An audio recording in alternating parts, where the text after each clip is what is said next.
Our philosophy is alignment, assignment, aggression, attack.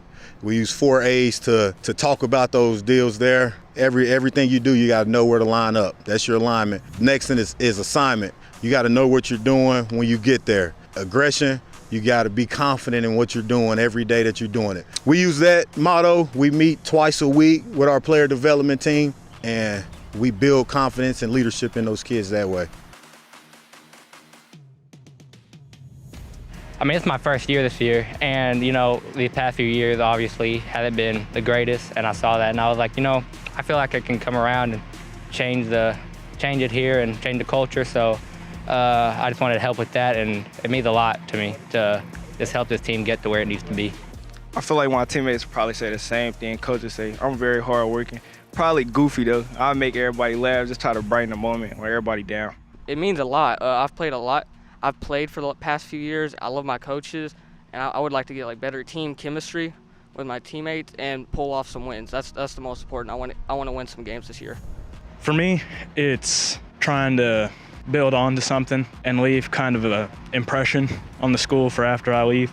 My contribution to the team is I'd like to bring some motivation and leadership this year, put in some hard work and dedication, and hope to God that everyone sticks with it, works well, and works as a team.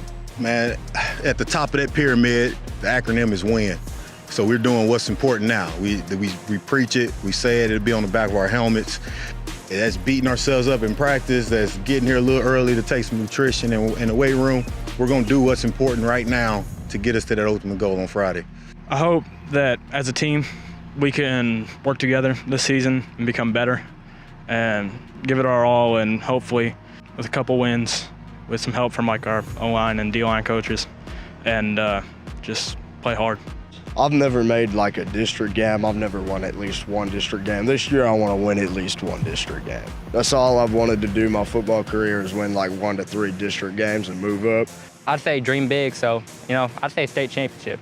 All right, I might as well. I mean, last year too, so got to give it all your all, and hopefully the big thing. Yeah.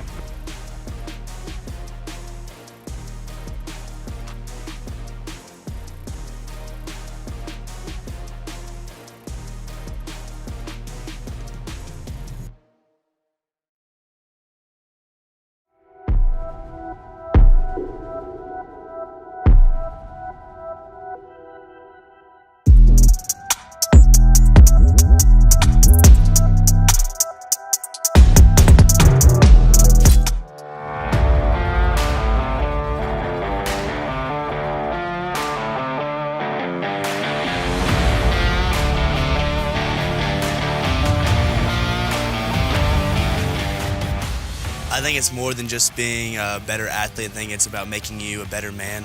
I think it just makes us better people in general, like how to get up and get the work done even though it's hard, and how to push through adversity. Try to be as humble as I can, come out, work hard, try to be a good example for everyone coming up. I think a lot of it's accountability, you know. If one person skips, then another person does, and it's just kind of a domino effect. I think if everybody's here and doing their part, that's what builds the program from the bottom up. Our team philosophy here is players first and team first. In our coaching office, we ask ourselves this simple question: will this benefit the players on our team? And if it does, then we'll do it. And for our players, we ask that they will measure every question against, will this help the team, any decision that I make?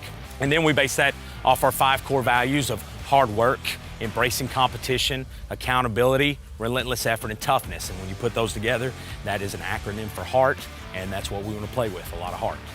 Coach Jay, we've grown really close, being able to trust each other about what goes on the offense, have a good time around each other, and I've really enjoyed him being here. We bond really well, I think. After practice, it's kind of all laughs, jokes, one big family. I think he'd say I'm hardworking, extremely funny, super handsome. I have beautiful hair. But if you were to ask the kids how would they describe me, I think sometimes they describe me as upbeat and energetic. Sometimes I think they'd describe me as uptight and grumpy. But at the end of the day, I think they would also describe that Coach Jay is always going to be here. I'm consistent. I'm here every time the doors are open, and I'm here pushing them as hard as we can to try to build a championship. I hope to be in the Final Four of the state championship this year. I think if any team's going to do it soon, I think this is the one. For individual goals, I want to try and lead Class 3 in interceptions this year. I think as a team, I think it's to, keep making it through the summer, keep making good progress in the weight room and in summer camp. Have a really good season, hopefully make it to state. I'd like to be first team all-conference this year. As a team, we're here to win, so that's our goal. Go as far as we can, win every game, play as good as we can, don't lose.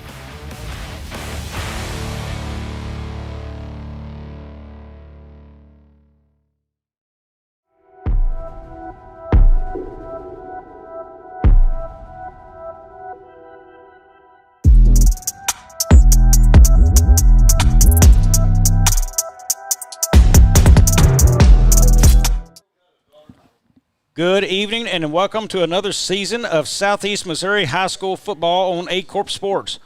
We are coming to you live from the swamp on the campus of Malden High School, where the Greenwave are set to open their season against the rivals from up Highway 25, the Dexter Bearcats. Alongside my broadcast partner Jim Riker, I'm Bobby Alford, and we are ready to bring you game one of the 2024-25 school year.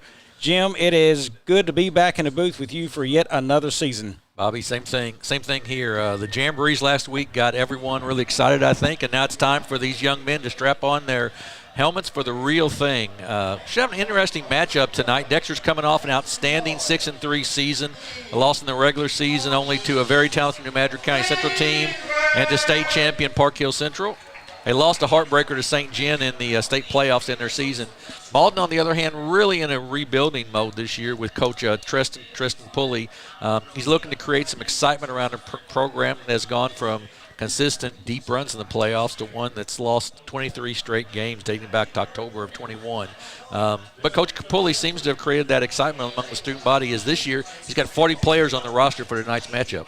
And Jim, you referenced that win. The last win they had was a East Prairie 44-6 win back in 2021. So, Coach Pulley definitely wants to come in and create something new here. You talk about the culture, and I believe he has a couple of acronyms of his own that we talked about there in the encroachment videos you got to saw that you want to touch on. Yeah, we did. He talks about, he's got four things, 4 A's basically: alignment, get yourself in the right spot; assignment, know what your job is on the play; aggression, be aggressive on every play, get after it; and then have the right attitude about it and stick with it. And so far, the kids have really, from what we understand, really bought into that.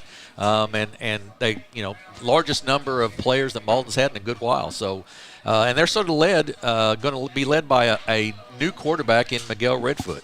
Yeah, Miguel Redfoot getting the start tonight, I believe. They're going to look at some different people from what I understand in pregame, talking to some of their coaches. I believe Redfoot may get some snaps also. Tristan Moncrieve, know him from the basketball floor, definitely coming in and getting some playing time at QB as well. I think right now he's going to look at this game as see what we can do against a team of the Dexter caliber. Definitely a larger school there. He wants to see what players can step up and perform in areas. And Tristan Pulley is no stranger to Dexter, Jim. This is a team he played last year when he coached at Sykeston. They felt like they were in that game for most of it and were until late in the game. Dexter took advantage and pulled away. And, looking at this school's history, last season, 0-10. The 22-23 season saw them go 0-9. Back in 21 and 22, that season, they're 3-7 on the year.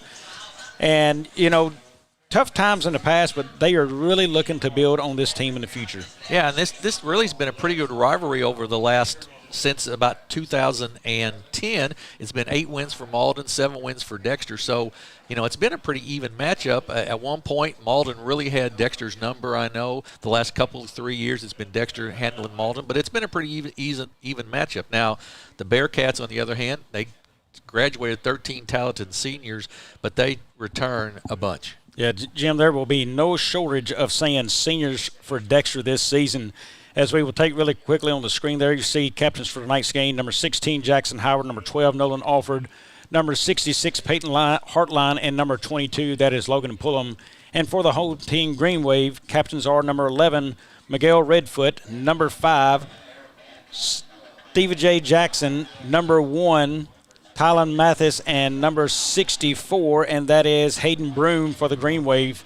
On that captains there for the game. Jim, Rick, quickly, we will look at the Dexter Bearcats as we get ready for the coin flip here. Last 3 seasons, it looked like this. Last year of Pixley's era, it was the 21 season, 6-5.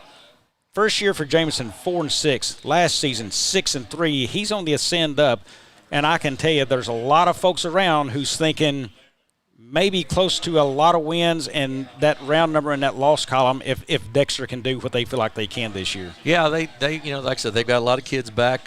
Jackson Howard, a quarterback, he had 1,352 passing yards last year. Jet Grams is back. He had 803 yards on the ground. Lee Michael McDonald, 821 yards on the ground. But his big thing, 1,650 all-purpose yards between returns, receiving, running the football.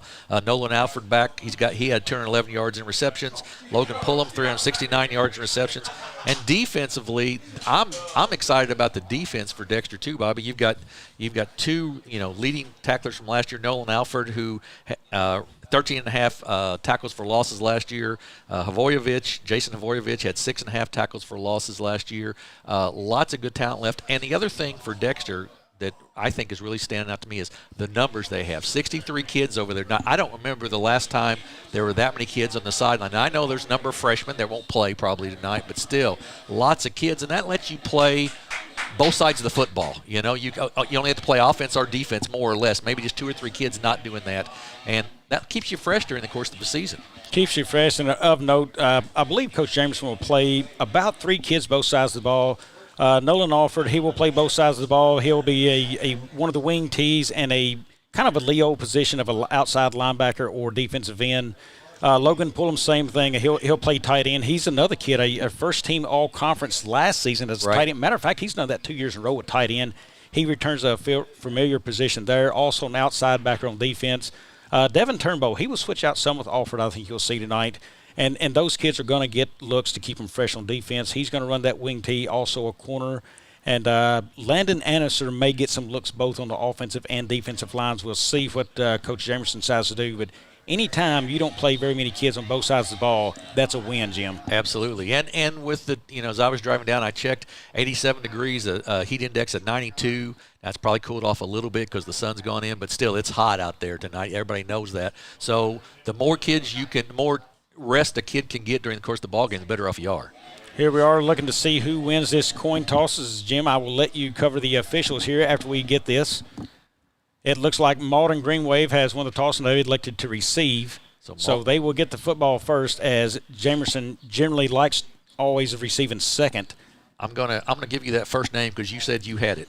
Well, I thought I did. So the referee is Lenny Coramiglia. I'm going to say that, and it's totally wrong, and that's okay because it won't be the first time I'm going to be wrong tonight or the last.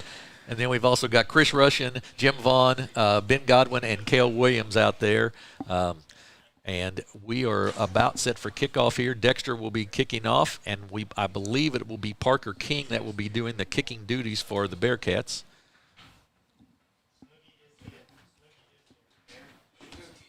Very quickly, Jim, a lot of big games in the area tonight. One I've got my eye on is the Scott City East Prairie game. And of note for Dexter, they played both of those teams later this season. I think they will have to be attentive to that film and that game's the way it kicks off. I know Jackson travels to Cardinal Ritter tonight, another big game in the area. A lot of good football here on a Friday night. What better way to kick it off right here in the swamp in Malden, Missouri? Yeah, exactly right. And you're right. There's some good games. We'll try to keep you up to date on all of those as best we can as the night goes along. And I know the Malden fans are excited here with the opening night and a good crowd from Dexter on hand, and we're set for some football. Looks like Mathis and Moncrief back deep for Malden to receive. Parker King has it teed up, and we're ready to kick off here as soon as he gets the signal from the ref. Anxiously awaiting the start of a senior season for some of these guys. And here we go. It's off. It's going to be a short kick. Hits at about the 18. Picked up there by Mathis. He comes far side. Met there. Havorovich has hit him, and a slew of Bearcats in on the play there. Vorovich had a hand on him, and I couldn't tell. I think that was maybe number 11. I believe that's a freshman Carson Hertzen on play. Yeah, so right off the bat, you get some freshmen in the ball game, and Malden will start out at their own 16 or so. On 16, and let's see who comes out to lead them. I believe that's going to be Redfoot, but we will check it here in just a second, Jim. No, I believe that's going to be maybe Zion Bell coming in at the quarterback spot. Long ways away from the numbers, and I just can't see it from this distance. Dexter lines up in a 4-man front. Actually, a 3-man front, and it looks like Alford is going to stand. So 3-man front for them. That's Gott, Glaus, and looking for the last one there, it looks like Parker King in the middle. And looks like our first penalty of the season so far. Yep, believe that is correct. And it's going to be a 5-yard delay of game penalty, I believe. No flag on the play. They've waved that off. Okay, no flag. So 1st and 10. Jim, I am still struggling. I think that's number 11, Miguel Redfoot there. It's a fake hand. He's going to pass.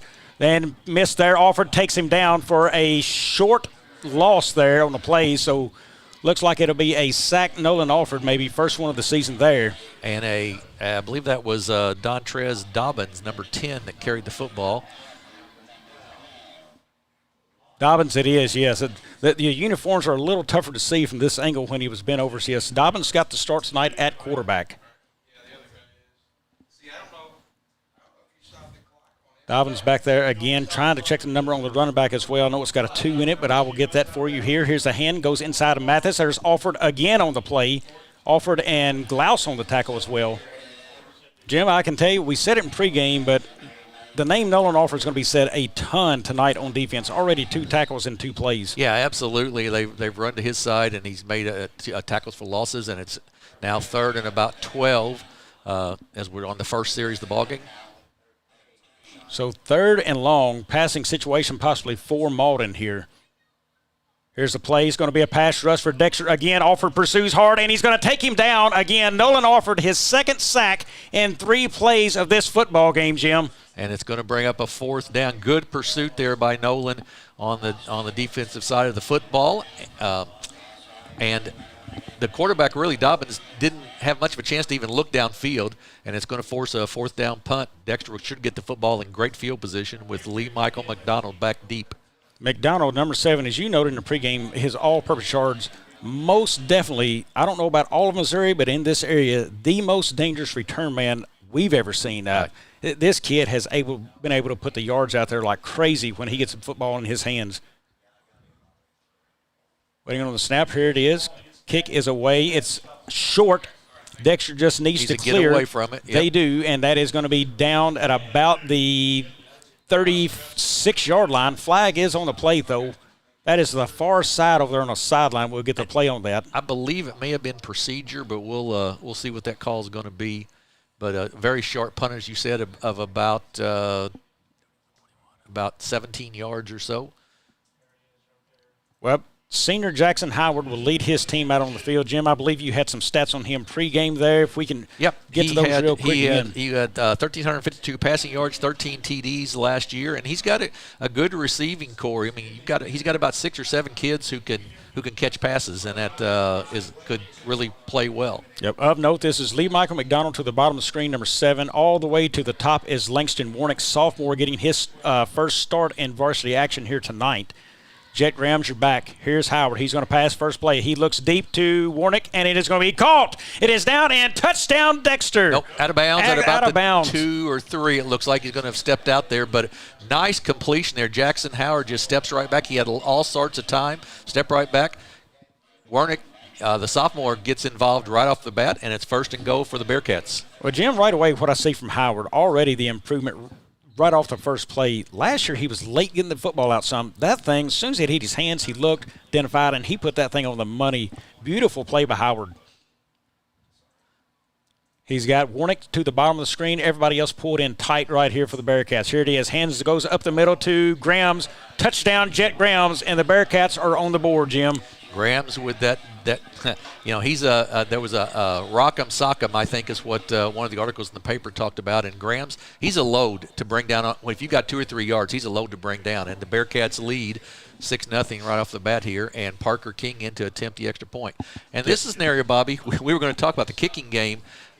the Bearcats lost a great kicker last year. Yeah, and how does that look? Field goals, kickoffs. We already seen the difference in the kickoffs. Right. I mean, last year, I believe that would have went probably about another 20 to 30 yards. Right. To the man. He could just absolutely boom them. Yep. Strong leg and a different look there. Low kick, and it is good by inches from Parker King. So that puts the Bearcats up 7-0 as Malden will look for their second possession. And Jim, right now, I'm sure the talk on the sidelines is who's going to block Nolan Alford. I'm going to think you're going to try to run a counter maybe away from him or have a running back to pick him up there, hold another guy home. But I'm sure Malden has probably already talked about this on the sidelines. Yeah, you'll have to do something there, no question about that, to stop that. Once again, as we've talked about, the problem is Dexter's got a very talented defensive unit, so if you go to the other side of the field, there's going to be a linebacker or a defensive end or whatever over there that's going to be able to make some stops too. So they're going to create some problems defensively for teams this year, I believe. Yeah, and something I would think maybe right away if you're having that problem of pass rush coming, they're probably going to hold a running back in, keep him in a shotgun, hold the running back home, maybe bring him up to the side or quickly step up and say, hey, this guy's been here every play. You go get him. Let me worry about everybody else on the field. Yeah, you were right. That third down play, they had 4 wide outs and nobody in the backfield, and they're going to keep somebody at home. You're right. Malden has walked it up to about the 10. Here's the kick. It's short again. It's going to be Mathis to come over and get that. He picks it up at the 12, tries to cut it upfield, and does, and breaks free. He's got one man to beat, and that's Parker King. Stiff arms him. He's to the 40, to the 30. You can see him later. Touchdown, Malden. The Greenwave get on the board for the first time in 2024 with a long kickoff return. And touchdown for the Greenwave, and it's 7-6. Well, I can tell you from conversations with Coach Jamerson, he is not going to be very happy about that. He wanted to perform well tonight, and he didn't want to give up those kind of plays. And I can tell you, the special teams unit's about to get an earful. And great play by Mathis, man. Absolutely. He didn't try to outrun anybody. He got the ball, saw a lane, and cut it upfield. And once he did, he didn't have a whole lot to fight through. He used blockers and good vision and took it to the house. You're exactly right. Looks like Redfoot is in the ballgame, but as a wide receiver. He spreads out wide. That is number 10 at the quarterback spot there as Dobbins. He has got number 21, Lewis, to his side. Dobbins runs out, rolls out, and Dexter stacks him up, but he gets in for the 2. So Malden takes the lead here early on, 8-7 over the Bearcats. Just a quick touchdown run. We're going to take a quick break here, and then we'll come back. We'll take a 30-second break. We'll come back for the kickoff. Malden leads 8-7 with 9:47 to go in the first.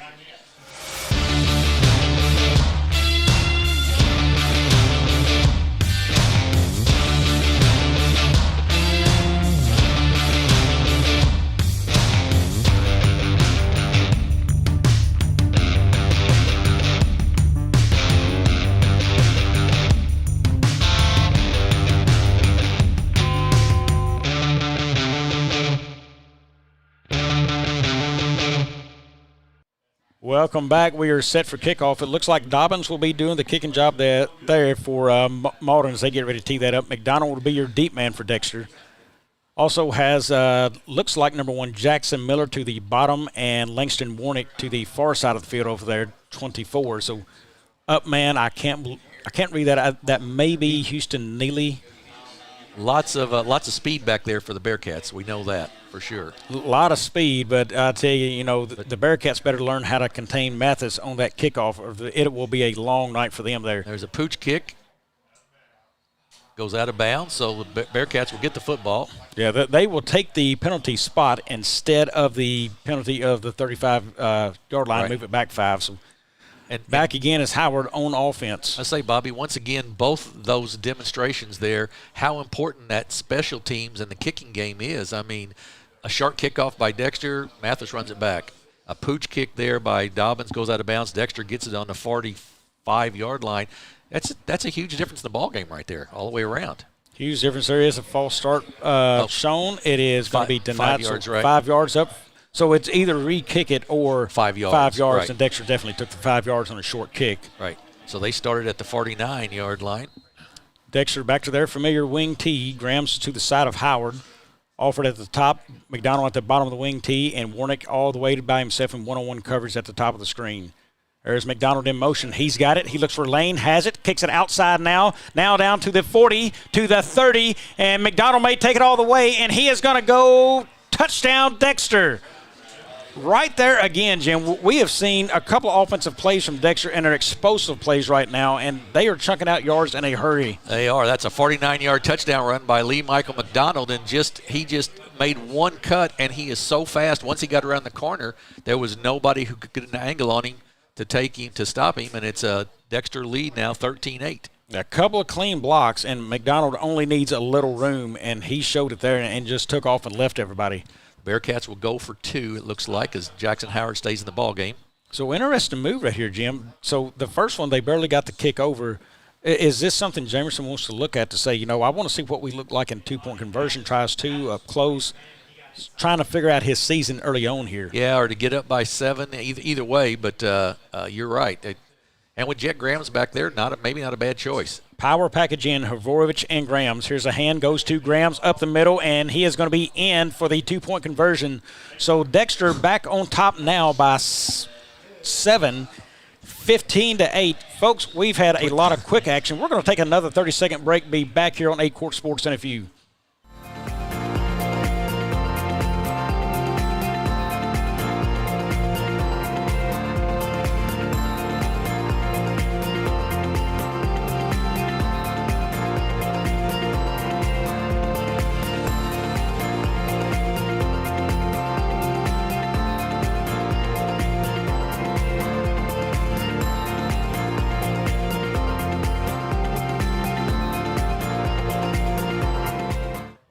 Back here in Malden as Dexter gets set to kick this off again. That's Mathis again, the deep guy, number 1. Number 2, Tristan Moncrief back as well.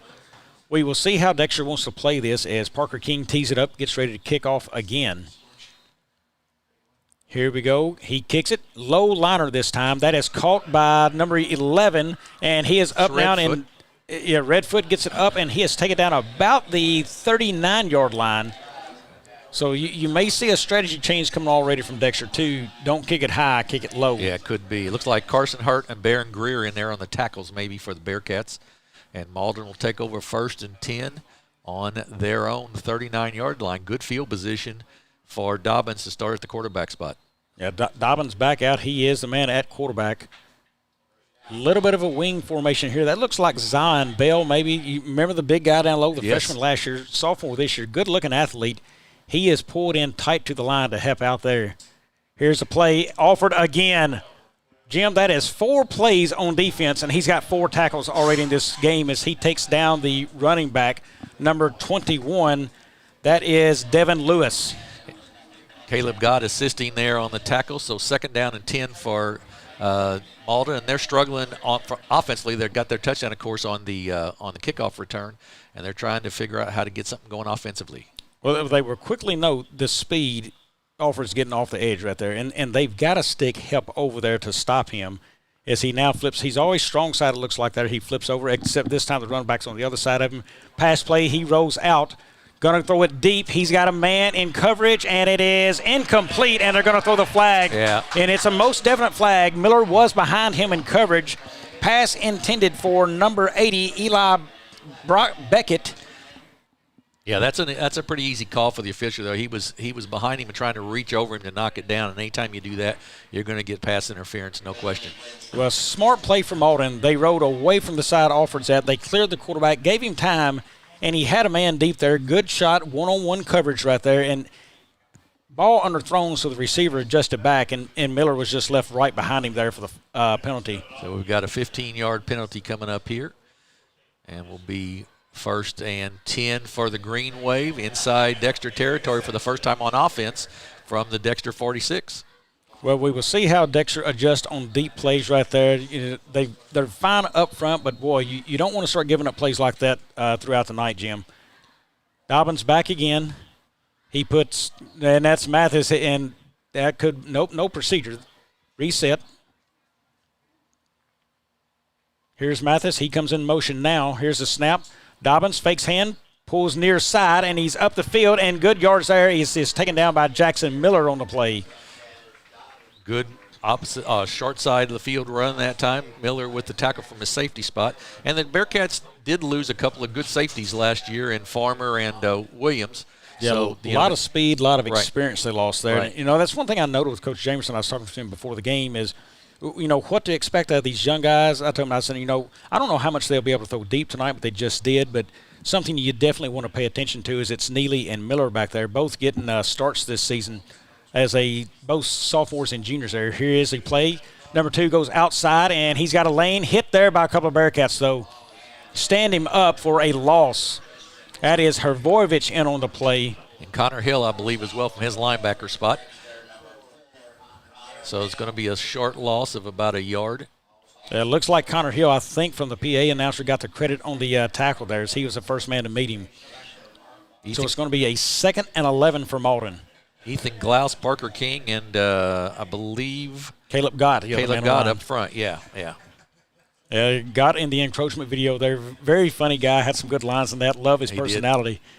Dobbins set now, puts a man in motion here. Empty backfield. Here he goes. He rolls out. Dexter in pursuit, and he dumps it off quick. And a good play by Dexter. Good contact. It's dropped. That was Neely with the contact. Yeah, good job by Houston Neely there of reading that and getting good contact and drop the pass, and it'll be third and about 11.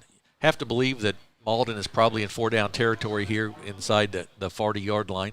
Yeah, I mean, at this point, you're already behind in this game. You're in positive field yardage. The only thing you can play is field position, and you haven't shown you can stop Dexter yet on offense, as they've only had 3 plays and 2 touchdowns. Right, exactly. So you'll and you want to give your growing a young team some confidence if you can. So Dobbins in the gun, empty backfield. Trips to the bottom. Here he comes. He rolls out, and he's got room. No contain from Dexter on the outside, and Dobbins is up the field. He will be short. It looks like of the first by a couple yards there. Yep, going to be a little short. That's going to be Connor Hill, one of the kids in on the tackle there. I believe maybe Pullen was over there as well. So it's going to bring up a 4th, and as you said, Bobby, about looks 2 like or about 3. A long 2 to 3, yeah. Right. So definitely a 4-down territory for Malden here. Big play early in the game for Malden. If you get this first down, Jim, if you're Malden, this is a lot of confidence right here. Absolutely, a lot of confidence builder. And we're going to have a timeout by Malden. They're going to Coach Tristan Pulley's going to talk it over a little bit. Timeout on the field. We'll take one as well. Back in 30 on Aycorp Sports.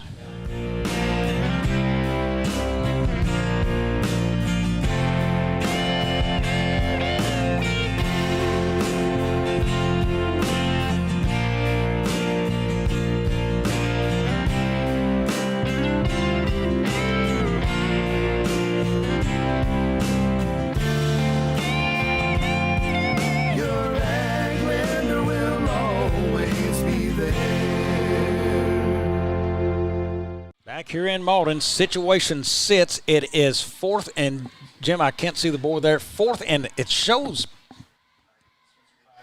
I think it shows 5 to go, but that is incorrect. I think it's about our 4th and 3. Yeah, I would call it about 4th and 3. That's probably our 4th and 4, maybe if you stretch it a little bit. Just a quick shout out to Andy Cruz, who helped us out a little bit, found some mistakes we had made, and let us know, and we got them fixed real quick. So and all the way from Arkansas, I believe. All the way from Arkansas. Did the intern this year with Aycorp Sports, and she loved it so much she couldn't stop watching the program. So thanks a lot, and we are back to action here. Shotgun look again. They got the running back pulled in next to the quarterback this time. Trips to the top, lone receiver to the bottom. Here we go. Dobbins rolls out far side, tries to get away. Dexter stacks him up, and he is going to have the first down. Good push that time by Dobbins for the first down. The junior with the carry picked up about 6, and it'll be a first down inside the 25-yard line for the Greenwave. Well, credit to Malden right now. They have run every play rolling out the quarterback just about away from offer. They noticed the pressure coming in. They've made an adjustment and said, hey, we're not going to let this guy beat us on defense. Great job of Malden Greenwave offense right now. Back to the gun. Dobbins, empty backfield again. Dexter has 5 up on the line. Here's a play. Here's Dobbins. Looks to pass. Gets it out quick. Caught and out of bounds after a nice game. Tackled by Connor Hill. That's Beckett once again with the catch. And Malden's doing a nice job. Dobbins throws the ball well, and they're doing a nice job of just picking up those short 4 or 5 yards at a time. Well, and right now the name of the game is get it out quick. And, the quick hitters, get some yards, and just move the football, which they have here. Do you contemplate, if you're Dexter, maybe a little blitz package or something here to try to put a little quick pressure on him? Certainly you can. Hvorovic has got the power to get through the line right there. He loves to come through the line hard at the quarterback, so could be one to watch there. Here's a fumbled snap by Dobbins. He's got it now up the field, and he's got still some yards there. Nice hit there by Jackson Miller to push him out of bounds. And just a little fumble on the snap. Well, I'm sure one key factor on the Dexter defense right now, they want to see a little bit more backfield penetration from the linemen right there. The three-down linemen, they want to see those guys break through, disrupt right there, and don't let Dobbins have the time to pick lanes. I believe we're going to have a heat timeout here, a little break for both teams to get a drink of water. We'll take a quick break as well. I think it's Dexter 15 and Malden 8. We'll be back in about 30 seconds. At First State Bank and Trust, your future matters to us. Whether opening your first checking account or growing savings for the future, we're here to help with innovative tools and personalized service. FSBT offers a range of deposit options to fit your needs. For nearly a century, we've been committed to the financial needs of our local customers. Secure your future with a bank that's been trusted for generations of families in Southeast Missouri. First State Bank and Trust. Your money, your future, your bank. For 90 years. Member FDIC. Welcome back, and the story of the Malden Greenwave offense has been number 11, Dentez Dobbins, Jim. He has had a really nice first quarter so far. He has. Didn't know that he would be the starting quarterback, but he's done a nice job, picked up a big first down for him, and throws a nice pass. He's gone deep one time, and it was a pass interference, but he's done a nice job for him so far. Now it's 3rd and about 6 or something for the Greenwave here, just at the halfway point of the first quarter. Yeah, and getting the ball out with accuracy right now I think is important for Dobbins. He's got it. One man in the backfield beside him. Here's the snap. He's got it offered coming right at him and had to get it out quick. What a catch and play. That is Jackson Miller on the hit, and that is, I think, Bell on the reception, number 7, Zion Bell. Yep, absolutely. It's going to bring up 4th and about 3.5, it looks like maybe, for the Greenwave here inside the Dexter 20. And that's Dobbins again. He had offered all in his face. He stood in there and made a really nice pass out to Bell. Did. And Bell shows his athletic ability. Big kid. He's about 6'5" or so, and he's put on a little weight from when we saw him in basketball, I think, and nice catch. But he won't get hit any harder than that in basketball for sure. Yeah, I can tell you, boy, he has the frame of a really nice tight end in football. Yes, he does. Yes, he does. Here we go, 4th and manageable, and here comes Alford, miss there, and Dobbins is stacked up. We've got a penalty on the play, though. Going to be false start on Malden. It'll go back 5. I can tell you, he was running with a crash course collision for Alford. Yeah. He broke through quick, and Malden now another choice. This is going to be a 4th and long. If I'm Dexter, he shows the ability to get the ball out quick.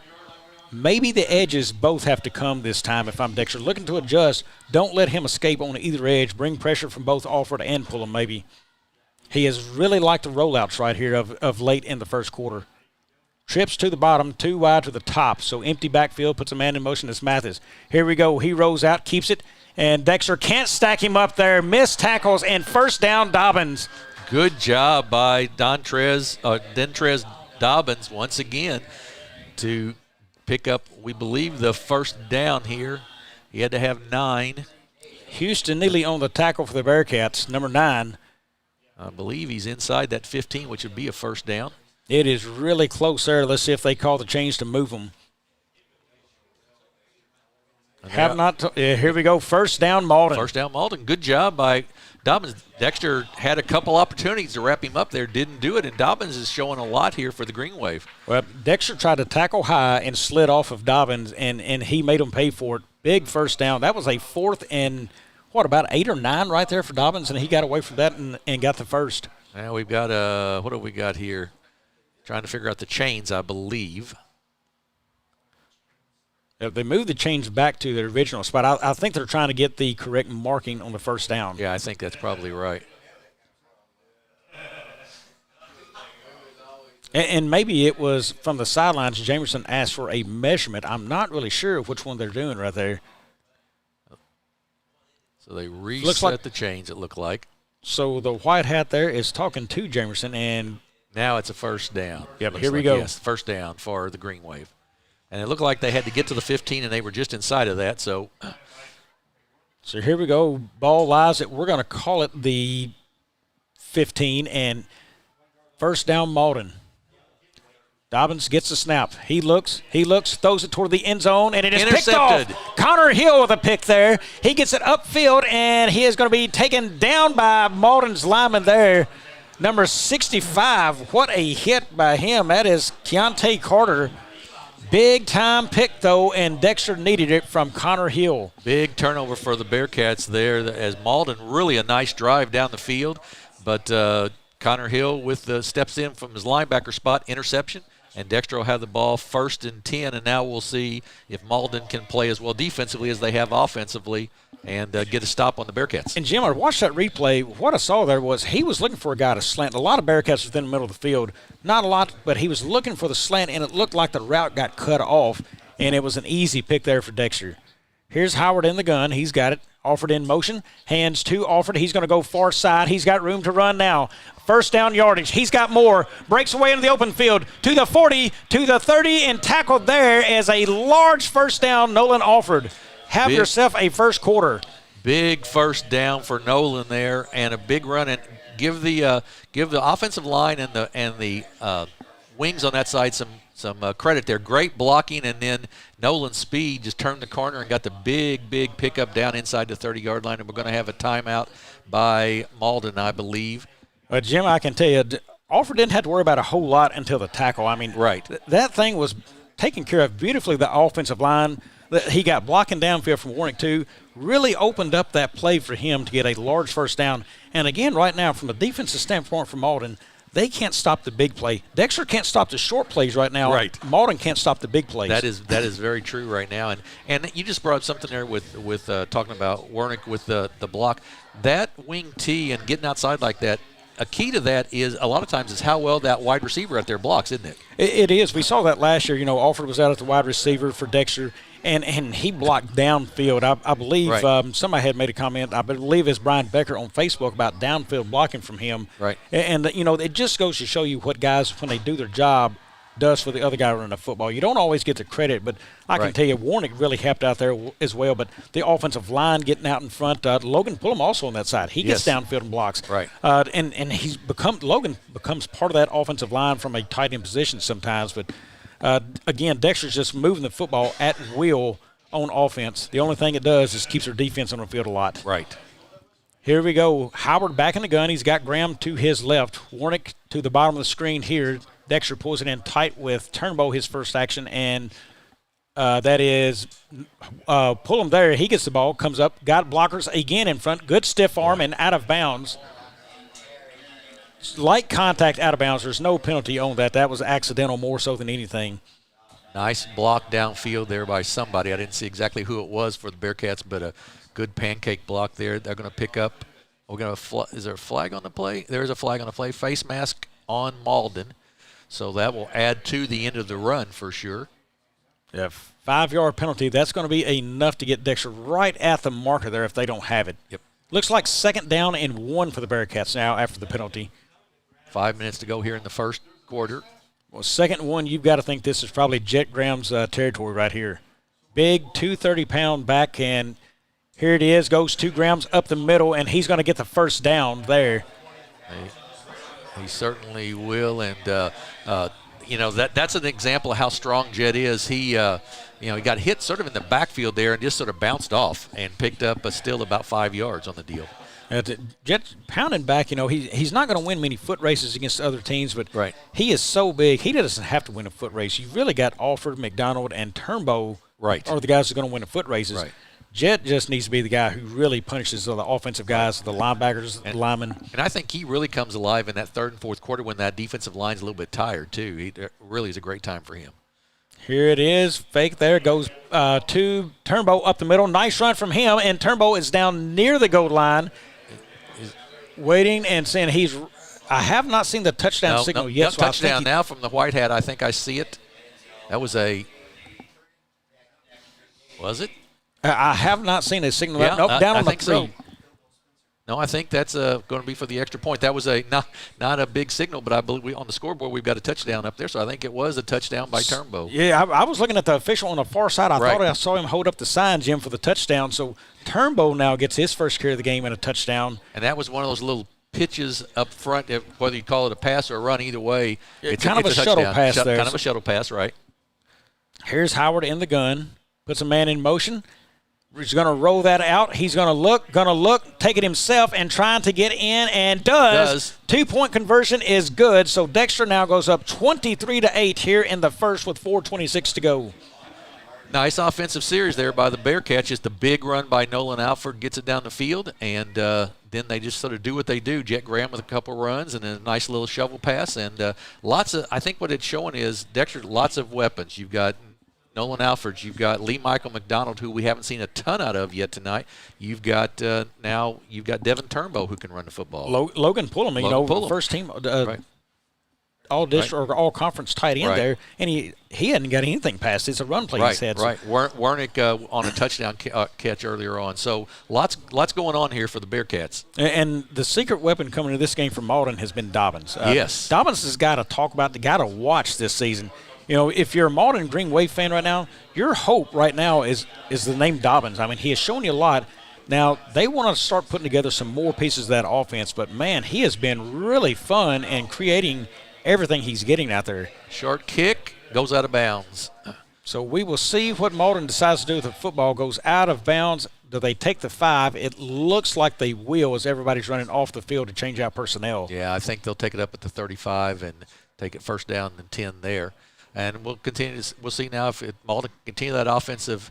So they take excellence. the 35 plus 5, and that's what they do. Right. And you were talking in that last series about we were talking about downfield blocking. Well, you also run the same thing. Sometimes a quarterback gets the deficit of an interception. And like you mentioned that last one, maybe it was because the route was really cut off and he threw where the receiver should have been. So correct. And it looked like when I watched the replay, I thought the receiver, if he stays on his route there, that's probably in the area. And I'm not saying that Dexter wouldn't have a lot of people there because they did, but looks like he was on target with where the pass was supposed to go. Here's Dobbins. He's going to roll out near side to us here. In pursuit is Logan Pullum, trying to get to him. Can't. Dobbins cuts it back inside and met by a couple of Bearcats.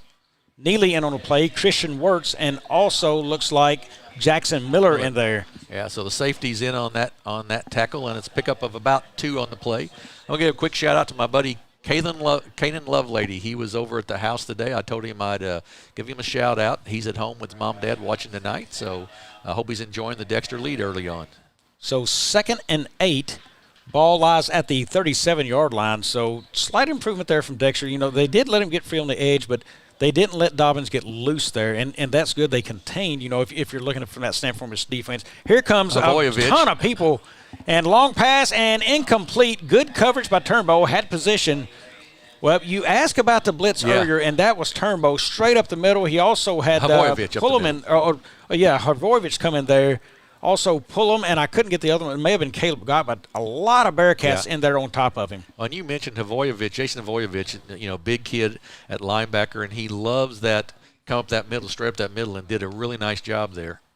Yeah, got caught cheating, and I think they cleaned that up on film in the Jamboree. He really just wanted to kind of fall forward and take off and go, and that was a play you sit there and do it. Brett Womble in the game for the Bearcats. And there's a fumbled snap. It's deep, and that is offered on him again. Womble as well in there, so big loss for Malden. Good job by Dobbins of even picking that up, to tell you the truth. But as you said, a big loss, and it'll be a punt by Redfoot, it looks like, for the Greenwave. Couple of notes now. A couple fumble snaps from Malden, tough to handle for Dobbins right there. As he comes off the field and sits, he took a pretty heavy hit from Alford, and Womble landed on him. And how about that? Both ends for Dexter breaks free. Pullum come off. I saw him grab to the back. I don't know if it's an injury or just a pad messing up there. He come off and Womble in. Jim, of note, Rhett Womble, very impressive in the Jamboree down at Portersville last weekend. Now here we go. They are set deep. It is a long 4th. Dexter leaves the defense in. And we're going to have a delay of game on Malden, and we'll move it back 5 more yards. So it'll be... So now the ball is going to sit at the 16. It's going to be 4th. And about 29, so This is a place that if they get a decent kickoff, Lee Michael McDonald could be very dangerous for the Bearcats. And he sits just beyond his 50. I will imagine if it's short, the play is let it go. Here's a snap. They get it away. Dexter really didn't pursue that too hard. McDonald comes up and fumbles a football, and that's going to be recovered by Malden. Bad choice by Lee Michael McDonald there. Sometimes you just got to let it bounce, let it go, and he tried to make a catch there and couldn't. Landon DePro is the man on that number 55, and bad decisions all the way around for Dexter, Jim. They did not pursue a slow, poorly handled kick or a snap. Right. Nobody got back there to try to block that. That's an effort issue right there that I hope they decide they want to go back and clean up. And then McDonald makes a poor choice of trying to come up and make a play on a football he should have let go and falls right into the hands of Malden as they've got it now 1st and 10. Here's Dobbins. He looks. Womble offered both back there again. Intercepted. That is Hrvojevic. He is taken off down the field, and he is down at about the 39-yard line, I believe. No, 29-yard line. So the second interception for Dexter linebackers here. This one, Hrvojevic. Look at both Womble and Alford coming off each edge of that defensive line for Dexter. Both of them, Womble, Alford, boom, right there. Credit those two guys for that interception. Yeah, that makes the football come out early, and Dexter capitalizes on it. Absolutely right, and good zone coverage by Dexter. But you're right, the pressure, and they both got to him a little bit, and that made him wobble on the pass, and a nice interception. Dexter with the football once again. Jim, we've got early. It's November for that one. I know, yeah. It's still August.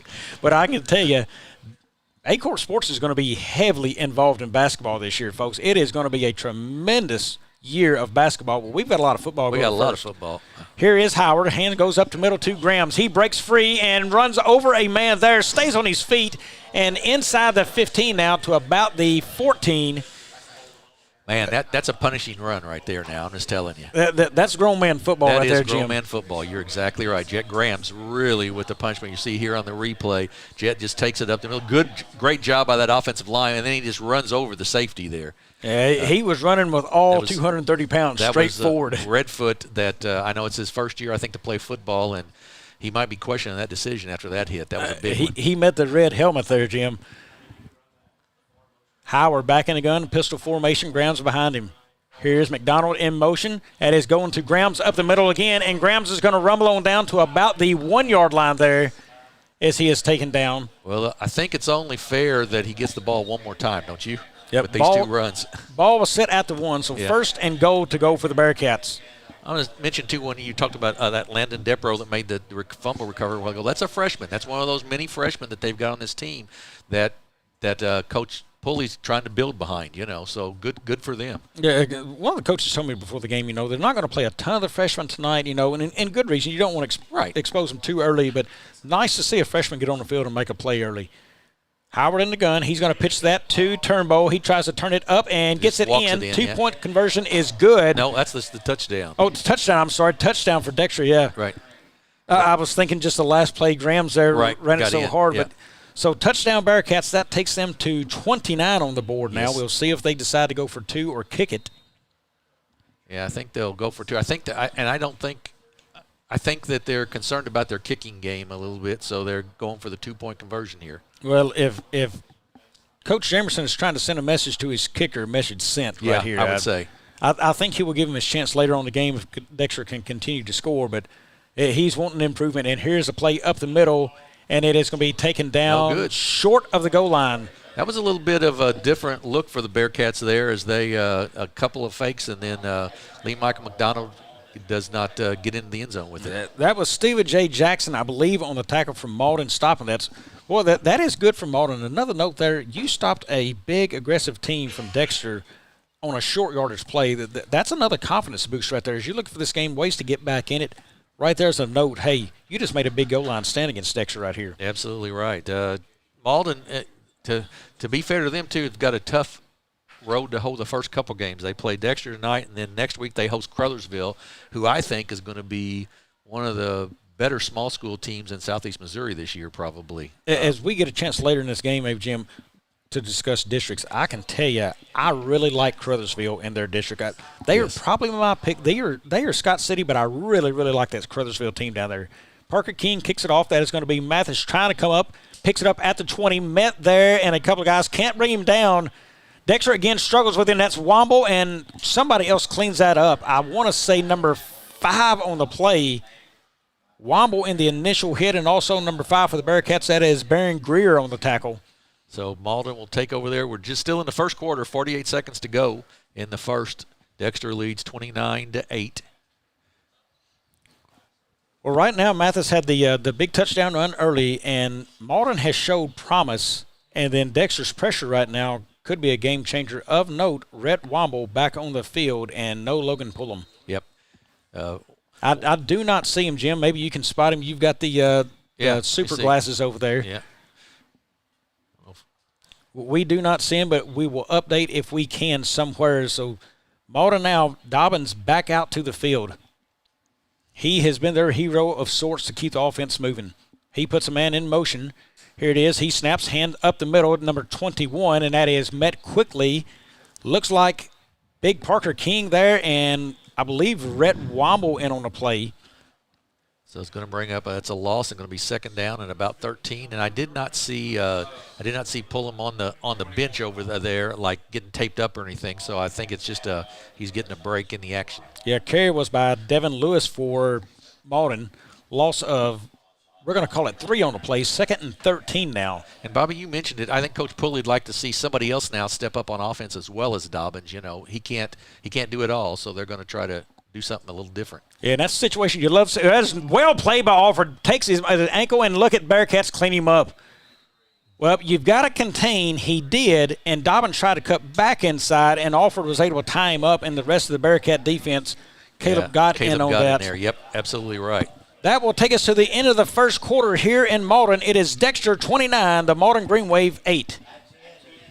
What First State Community Bank means to me is it says it in its name, community. We're family, we care about one another, whether it's in our SEMO markets or we can reach out to someone in Farmington, Columbia. They're always there to assist. We are very customer focused. Our employees do a great job with listening to the customers. The tellers know 100% of all customers by their name. If you want to feel at home, then walk into the doors of First State Community Bank. The best things in life never change. They just get better, like Hardee's Original Bag. Back and better than ever. Just $6.99. Mix and match any 2 full-size favorites. A juicy charbroiled double cheeseburger, melty hot ham and cheese sandwich, or crispy hand-breaded chicken tender wrap. Any 2 plus fries and a drink, all just $6.99. Hardee's Original Bag, loaded with handcrafted goodness. It's the greatest meal deal for your buck. Welcome back to Malden. It is 29-8. Jim, we will try to get a score check on area games around. We get another break into action here, or if you can get them pulled up to us before we get to that. But Malden's going to have the football in a 3rd and 15, it looks like, over there on the board. Looks like Crowsville leads St. Pius 7-0 in the first. 12-0 Cardinal Ritter over Jackson in the first quarter. Valley View leads Poplar Bluff 7-0. Crystal City 12-0 over Sykeston in the second quarter. That's a little surprise. Scott City 6-0 over East Prairie in the first. St. Vincent's leads St. Genevieve 13-0 in the second quarter. You know, of note, I heard you say Cardinal Ritter's team. I believe Jackson's playing that team. There are 10-11. Here's a snap. We'll pick up on that in a minute. Going away, that is Dobbins. Gets through a couple of guys stacked up there by the Bearcats. A lot of folks involved in that, trying to see who's at the bottom of the pile. Well, I believe Connor Hill was in there. Connor Hill, I think that's right. Yep, exactly right. So pull him back on the field. Good to see. Yep. Cardinal Ritter, I believe, Jim, has about 10-11 D1 athletes on that team. Yeah. And that is tough to go in and play against. And we'll talk about districts later on in the ball game. The district assignments came out today, but Cape Central and Poplar Bluff aren't very happy campers right now. No, Cardinal Ritter in that Class 5, I can tell you that is a tough place to be for them. Here's Malden. They've got it now 4th and 13. Punting situation. Nobody back deep. Dexter's just going to play defense on this and let the punt lie where it goes. Still nobody trying to get back to great block. Kick. Yeah, that was a one return. Yeah. And, again, message sent by Jamerson. Yeah. I mean, he is saying, I didn't trust your decision-making, so you're going to watch this punt and sit out there catching that thing.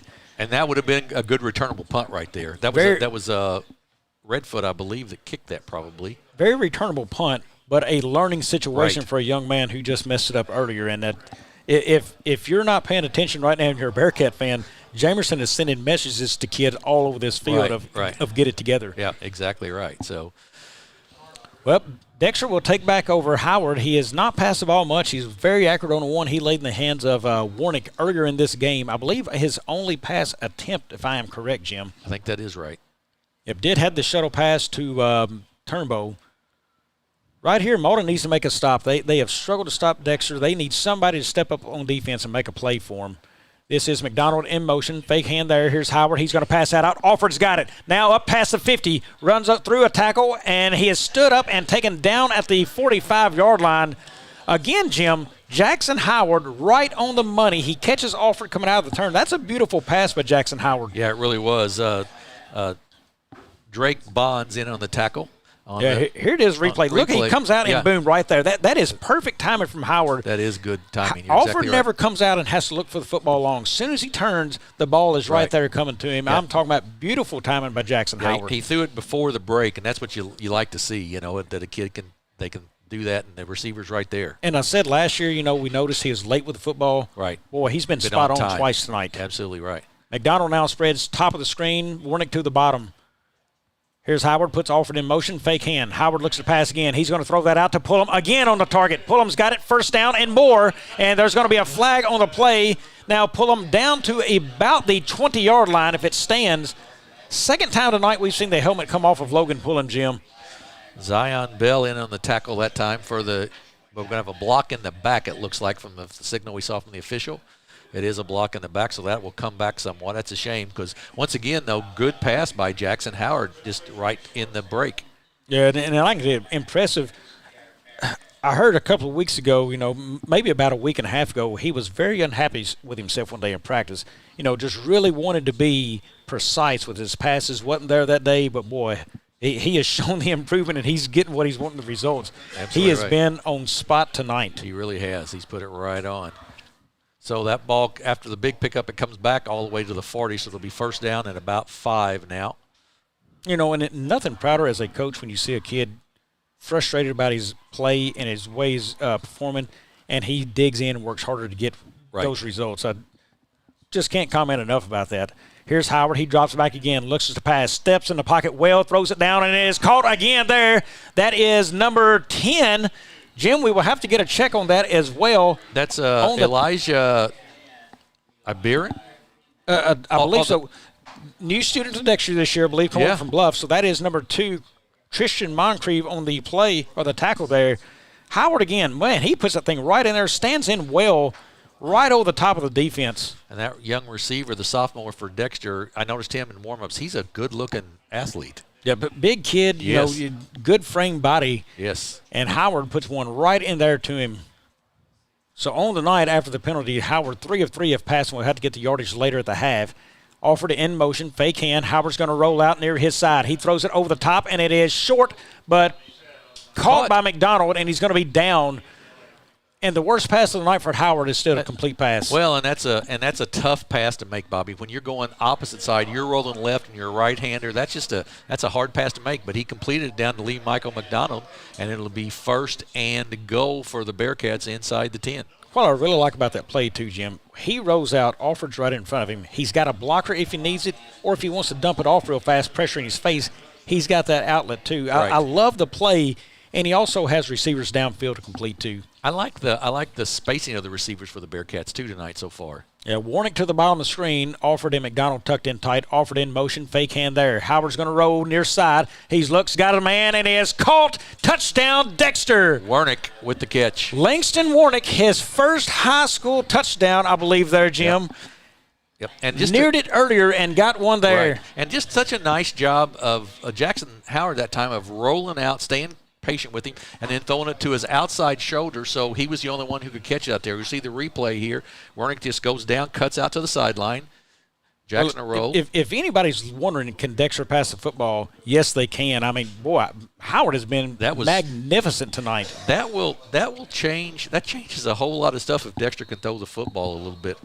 Remember, we got a timeout. We're going to stay here with it. We've taken several. Jimmy, remember last year we was doing, I believe, that right before the Kennett game, we talked about if Dexter wants to go deep in the season, they've got to learn how to pass the football. Right. They couldn't pass the football for the majority of the season last year. They just really struggled in that part.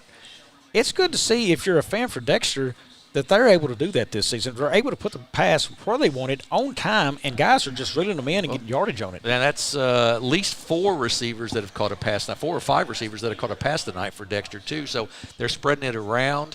So that's a huge part, because that then does not let defenses bunch up where they try to stop that wing T so much. And that's just going to open things up for that wing T to be able to run the football better. Yeah, and right there, it really opens things up. Sykeson's going to have to take note of that now, because they's like, well, Dexter's running a football game. Well, not so. Right. And, right now for Malden, I think, if you're looking ahead at other teams, St. Vincent, they're going to look at Dobbins. I mean, you got to look at him and what Dobbins has done this game. Their game plan is going to be around stopping that kid, as Dexter will go for 2 again here. Puts a man in motion. That is handed off and got up and good. That is on the play for Dexter, number 20, Riley Cochran, with a hand and the 2-point conversion. So Dexter, again, back on the board, 37-8 now in this football game, Jim. Yeah, I believe that was Will Geatley in at quarterback on that play as well, the sophomore quarterback. So it's 37-8, Dexter with the lead, and it's been all Dexter offensively. Yeah, all Dexter offensively. And, Dobbins, again, has been the guy. He's got to get some help in there going. Really needs something to give him some space to work with. When he gets a little bit of space, Jim, he can get creative and make some yardage out of that. He's really just got to find a guy to get out in front, throw him a block or two, and really slow down Dexter on the corners. Man, Dexter has been really good coming off the edges tonight. They have. And pressuring him. Even when he passes, the ball comes out early. Yes, you're exactly right. And he has to have a little bit of help in there to get something going. But I've been impressed with him tonight. Was not expecting to see that, but he's done a good job. Here's King. He kicks it. Hard line drive is caught. I believe that's Dobbins there on the catch. He runs it up. He's got a little room to work with before number 10 on that brings him down. I believe that's I got the name wrong. I know we will have to work on that one. Elijah Beerham. We will correct that. I'm sorry, folks, for his family if we're getting that wrong. We will try to get that corrected. But, again, nice play by him on the tackle. So here comes Malden and Dobbins. Dexter seeing a few substitutes come in the ball game for Dexter. Looks like big defensive lineman in the ball game, number 70. 70. That is Donovan McNeil, maybe? Donovan McNeil, yeah. First year coming out to football, and a lot of the kids were glad he's come out. He stuck with it through practice. First year playing, big body in there. He is a run stopper, no doubt. I would say. Man in motion. There's Bell. Here comes pressure from Dexter. Looking to get there, and that is going to be Caleb Gott on the sack. And big play. Boy, that guy was looking to make some plays this year, and he does it. And big Donovan McNeil hopping around there as well. He was right in there with him on the play. So big loss on the play. Going to be let's go back, and Gott just beats his man, and McNeil in there as well. And on the tackle, you're exactly right. So good for Donovan McNeil. Yeah, and chasing a close third right there is Ethan Glaus. Yes. That's all 3 linemen right there, Jim. That is something we didn't see earlier in the game. We thought Dexter needed to get stronger in, and look at those guys there. They've done it now. You're exactly right. Big difference. Malden's playing both sides of the football. Yes, that is. And there is Alford again right there. He's not going to finish him off, but they blew it dead, I believe. Glaus in on there as well, and I could not tell the last guy. And Bobby, you mentioned that earlier, the playing both ways versus playing one way, and that just is a huge thing anytime. But on a night like tonight, with the temperature the way it is, I just have to go back to that. That's a big deal. Well, 3rd and 28 now, so Donovan McNeil comes off, and they're going to put in their pass rush package, no doubt. But and that makes a difference. The speed of the kids, the edges Dexter is showing right now between Alford, Pullum, and Womble when he was in there, it makes a difference coming off the edge. But when you see Lyman doing that, man, that's something special. Here is the play. It's a pass play. Alford in pursuit again. He's going to roll out away from him. And here is Hrvojevic is going to take him out short of the first. And a flag goes, so that'll be a first down. That's going to be a pulled him down out of bounds. And Jim, then another flag comes. I would guess that might be unsportsmanlike. So we'll see. I want to say this is the third time Pullum's helmet's come off. Yeah, I noticed that. And, you know, at this point, Pullum needs to realize I've got to strap that thing down tighter because I'm coming out of the game and possibly hurting my team not being on the field when they need me. And not able to go after that tackle even because with no helmet on, you know. So I know that kid, Jim, and I don't think he's going to let up. I think that kid's going to go for the tackle. I will vouch for him there. I don't think that kid knows anything different but to go for the tackle. But he does have to keep that helmet on. You're exactly right. So we're going to see what the call is here. I believe we'll have a horse collar, possibly tackle, but we'll see personal foul on Dexter and so offsetting personal fouls. So that would just stop the ball at the spot. Right. So it shows they have not moved the marker yet. I'm going to say it's still going to be about a 4th and 4, 4th and 5. Yeah, personal foul both ways, offsetting penalties. So it'll be 4th and about 5. Well, probably maybe about 6, 8. maybe. Yeah, A little longer than I thought. Yeah, I agree. So I would say down 37-8 in the ball, closing in on midfield. You know, they're still a ways away from it at the 38, but I think it's 4th down territory from here. Yeah, probably so. We'll see, but it sure appears that way.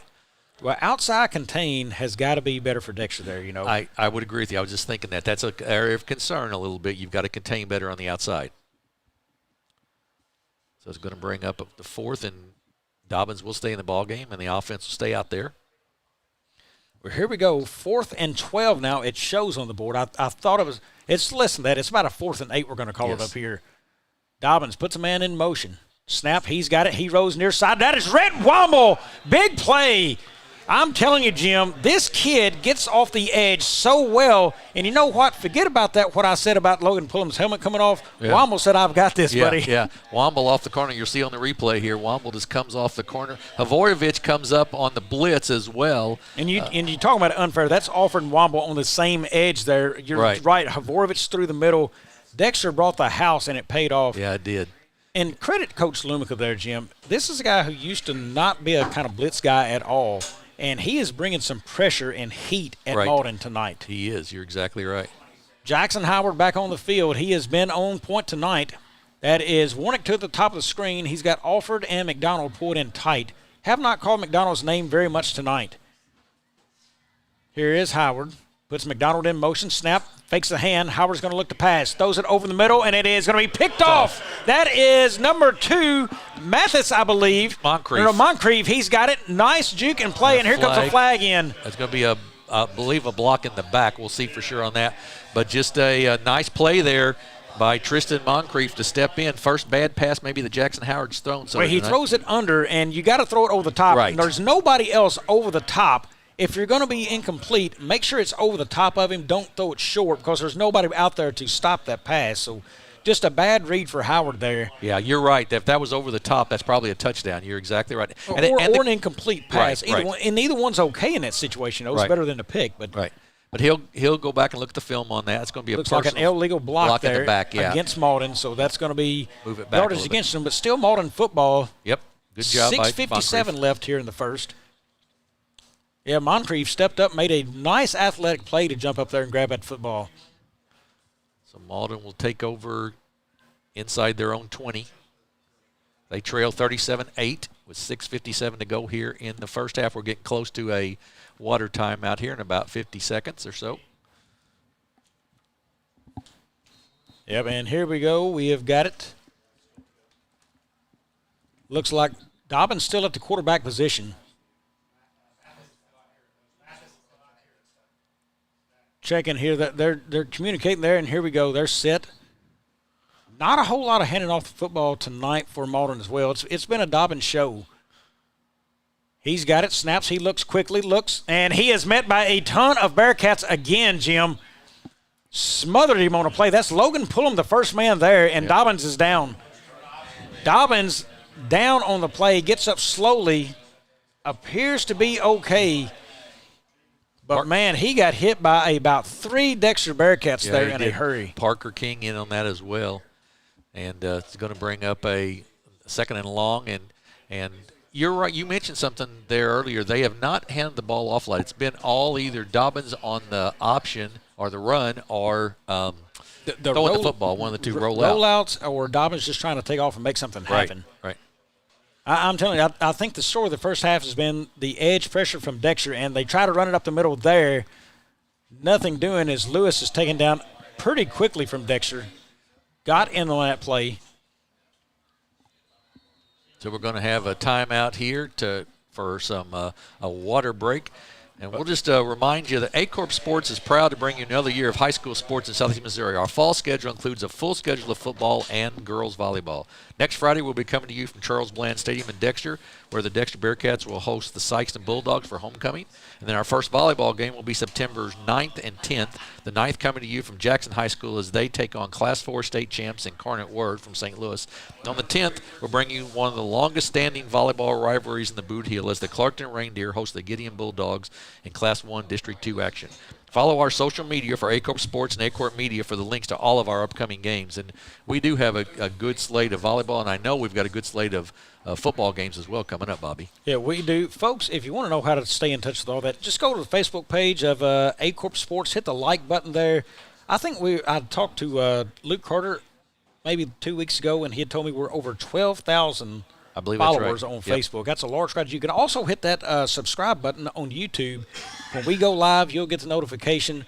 All good things there to follow through Aycorp Sports. If we have got a tremendous lineup, Jim, and I'll tell you, I'm not a volleyball guy, but I watched volleyball last year on Aycorp Sports. Oh, absolutely. Yep. And we see there's great volleyball in Southeast Missouri, no question about that. So Malden's got it back, 3rd and 14 now. Dobbins back to the gun. Here comes Dexter. They bring pressure from both ways. They're trying to get it from Gotts after him. Dobbins just going to keep it and out of bounds. So chased out there. Another fine defensive series right here from Dexter. Yeah, Womble in on that as well, and it'll be 4th down for the Greenwave, and they'll be forced deep in their territory to punt the football away. We'll see if Dexter puts a kick returner back this time. Now, here's a fun note for you. They had a 3rd and long, and that was Womble and Pullman on the play. So the trust they're starting to put in on Rhett Womble and what they are equipped to do off the edge shows a lot right now from Dexter. Yep, absolutely. They had their number one tackler of the game sitting over there watching that play, Jim. That's of note that Lumica is that comfortable with his edge rush. Redfoot. Here's another fumbled snap there. Redfoot's going to kick it, go out of bounds at about the 44-yard line. Yep. So Dexter will take over there as that's where they mark it at the 44. 5:53 left here in the second quarter. Yeah, it's been all Bearcats here offensively, and Malden just has not been able to find a defensive answer in particular for the Bearcats. I think they've scored on, except for the turnover on the interception, on every possession, correct? Yeah, Dexter's been awful strong on offense, being able to do whatever they want with several different players involved in the action here. Yeah, it's been spread around well for the Bearcats. You're exactly right. So they take it 1st and 10 once again inside Malden territory. Jim, we will get another score update here before the half. Before we go to the halftime, we will have everybody another score update as we get it. Meanwhile, back to the action here. Howard back to the gun. He's going to have now, that is Jet Graham spread wide. Nobody in the backfield. McDonald in motion. Hand to McDonald. He's going to stop. Nice cut move by McDonald. Now to the outside. It's going to be a foot race to the end zone, and it looks like McDonald's going to win it. Touchdown, Dexter. Lee Michael McDonald, I'm telling you, is just so doggone quick. Once he gets around the corner, there's just not a lot of kids, angle or not, that can catch him. I believe that's maybe his second carry and second touchdown. I believe that's right. And you got to give, let's give, Billingsley and Anniser and Caden Lee and that offensive line, Peyton Hartline, that offensive line up there. Let's give them some credit. I see Walker Gerald in there as well. Give them some credit. They're opening up some big holes out there. That's sophomore Walker Gerald getting his first start tonight. There's a couple of guys in that sophomore class I know jockeying for that position. I believe Huey's another name in there who's going to see some action out of tonight on that offensive line. So he's given some kids some opportunities in there to show what they can do, get the right alignments. And without a starting tackle, Sawyer Rasher tonight, who will be back next week. But, boy, it's just, Jamerson's been able to do a lot of things with his personnel tonight. Yeah, he has been able to. And that is Mathis. That is Mathis. He's been the guy who put the points on the board for him. Yep. Coming off now. He's got a limp to him. I'm guessing that's going to be a ankle or possibly a knee, but hope to see him get over here, get a little attention, get back in this football game. Yeah, hopefully it's just the heat and a cramp. Let's hope. But it could be that as well. Light limp on him, but walking off under his own power, so that is good. Bobby, when you get to my age and you get a cramp like that, you're disabled for about a week. So he'll be back in the football game in a little bit. For me, it's about a week if I'm out. So hey, I'll tell you in about 20 years maybe. Yeah, there you go. Geely in at quarterback right here for the 2-point try. He's going to have a fumble snap, picks it up, looks, and tries to throw it and doesn't. He is knocked down, and Malden's got the football now, comes away with it. So incomplete there on the 2-point conversion. So no scores. Score stays at 43-8 Bearcats. We're going to take a 30-second break, come back, get the kickoff, and let Jim update you on a few scores in the area. We'll be back here on Aycorp Sports. Do you need personalized merchandise? Trying to celebrate the season of that big state run? Then Juju Promotions in New Madrid has you covered. Whether it's heat presses, screen printing, or embroidery, we always have an option that will leave you satisfied and looking your best. With seasonal styles and plenty of accessories, there's something here for everyone. So come in and shop around. You'll be welcome with a smile and leave more fashionable than ever. Call us at 573-748-4040 or visit us in New Madrid. Welcome back as we await kickoff here. Parker King runs out. Jim, go ahead and hit a few scores if you've got them here on hand. Yeah, in a Class 1 matchup, Thayer leads Hayti 16-14. Crothersville's still up. The last score we had 7-0 on St. Pius. Cardinal Ritter 20-0 now, a lead over the Jackson Indians. Sykeston has taken a lead now on Crystal City 15-12. 25-0 St. Vincent's over St. Genevieve. That's surprising to me. Scott City 6-0 over East Prairie, and we're set for the kickoff. There it is. Here is Moncrief. He's got it, brings it up, and makes one man miss. Now comes far side and taken down there. Nice play by Dexter. That is number 11, I believe. Carson Hurts again on the play. He's made a number of nice plays on that special teams. So what was the Scott City score again? I did not catch that one. Scott City was up on East Prairie 6-0. That says it's in the first quarter. Now it's past that probably. So yeah, that was one I had a lot of interest in to see how that one finished out. I thought that was going to be a competitive game in the area. Sykeston showing a little promise over there, putting up some scores. Yeah. We've got them and Dexter next week at Dexter. That'll be Dexter's homecoming. As Dobbins back in the gun now, we will see what he can create. Here's a play. Dobbins has got it, looks to pitch, doesn't, keeps it himself, and he is going to be tackled there by a couple of Bearcats. Waiting to see who gets up on that play. That is Caleb Gott. Yeah, and Parker King was in on that as well, I think. Good job. That was a little different look for the Greenwave that time. They put a little different motion in that time. A few new guys coming in on defense for Dexter is Coach Jamerson gets some guys in there. Number 71. I would have to check my roster, Jim. Number 71. Jacob Huey in the ball game. Jacob Huey, number 70, and also number 10. Caden Hart in the ball game as well. And number 10, we said that was Elijah Ibram, we're going to say. I will try to make sure later on that pronunciation. Here's a snap. Dobbins looks, gets pressure on the outside, missed. Here's from behind, and that is somebody dragging him down. It's hard to see the numbers from here, Jim. Connor Hill in on that, as well as, I believe, Ibram in on that as well, the sophomore. Dexter, again, just able to put a ton of pressure on Dobbins. Timeout by Malden here. And, Jim, it really looks like as the game has started to go on, as Malden has played both ways with their linemen getting a little tired, Dexter has turned their attention to say, you know what, you were getting some things earlier on. We're just going to pin our ears back now and just bull rush everything and get to the quarterback as quick as we can. Yeah, I think that's right. And unless Malden does something different offensively with trying to get the ball to somebody else, I think we'll see that. Just to let you know, at Aycorp Sports, we're always looking to innovate and bring you interesting and exciting takes on high school sports in Southeast Missouri. In that vein, we presented to you the SEMO Sports Zone podcast. Andrew Moore and David Jenkins host a weekly discussion on high school sports and more. The premiere episode debuted on Monday on this past week and was a great kickoff to the new series. The podcast will drop every Monday morning at 7 a.m. Look for the SEMO Sports Zone with Drew and Dave at Spotify, Amazon Music, and the SEMO Sports Zone YouTube channel.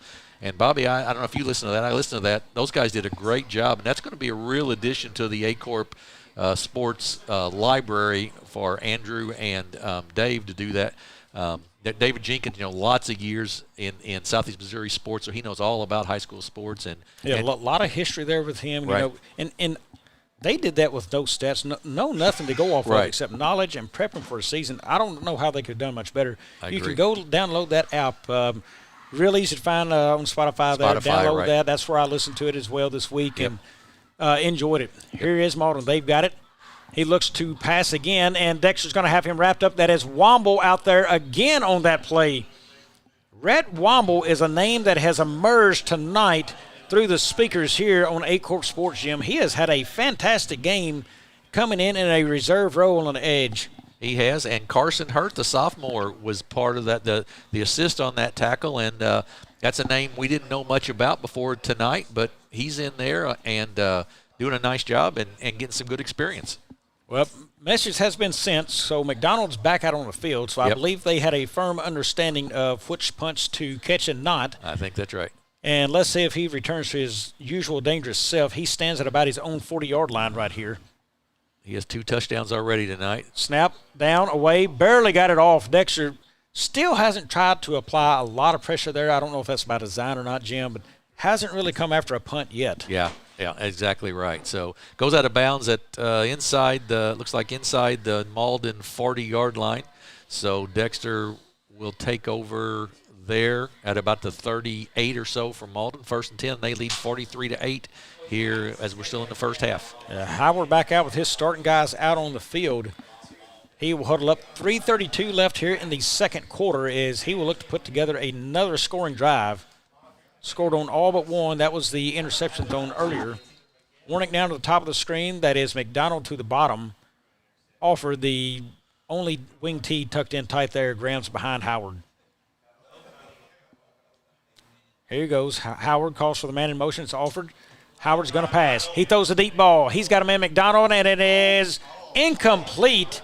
And McDonald is hurt. McDonald is hurt there as he comes up limping off the field. Yeah, he's going to have to hobble off. Luckily, it looks like he is able to get off on his own power. Let's hope it's nothing really serious. Boy, I tell you, he looks to be getting off the field a little easier there, but you don't want to lose a kid like that going into next week in a homecoming game against Sykes. And we will see if he's able to return or if Dexter even wants to return him in this game. Well, you're up enough that unless that league closes, Right. I don't think you necessarily have to think about bringing him back. I agree with that. You don't want to take any extra chances tonight. And you've got some kids who can take that spot. Absolutely. You got a chance for a kid to step in and do something there. Right. So Howard brings his team back to the line. That was going to be Warnick in motion, plays blown dead. Delay of game. Delay of game.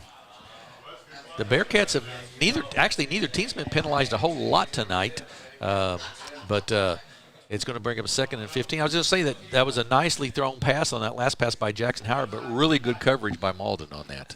Jim, for a high school football game, week 1, how many holding calls have we seen tonight? I don't think we've seen one. We've seen a couple blocks in the back, but no holding. Yeah, you're right. That's very unusual clean first for week. both teams to do that. Absolutely. Here is Howard. He puts that is Warnick in motion. Hands to Warnick. Good speed here to get to the outside. There's That's going to be a hold. Yeah, there's Warnick, but the play's not going to matter as he is all the way down to the 10-yard line. But somebody had a vicious takedown out there for Dexter. That was an easy call. No question about that. The entire press box said, well, see, that's the announcer's curse. We say hold, there's a hold. And here's the deal on that play. Yep. The runner, you've got to trust your speed that Dexter has for them. And there's no reason to reach out there and grab that guy in that situation. When you're falling on the ground, if a lineman can catch the speed Dexter has, let him. I mean, that's right. just Then kudos more power to, to him. Yep, I agree. Dexter has to learn there as lineman. Once that guy's by you and beat, you've got to trust the speed of the player who's running that football. Right. Too much of it there to do that on. Yeah, and that was, like I said, that was a very easy call because he was just drugging down. It would have made a wrestling coach very proud. Here it is. Riley Cochran now checked into the game. That is McDonald's spot he is in. So he is the wing tee to the bottom of the screen, offered to the top of it. And pressure coming. And look at there. Well played, Jackson Howard. He noticed the man trying to come up the middle, and he just paused that snap count a little bit. So that'll get 5 of those yards back.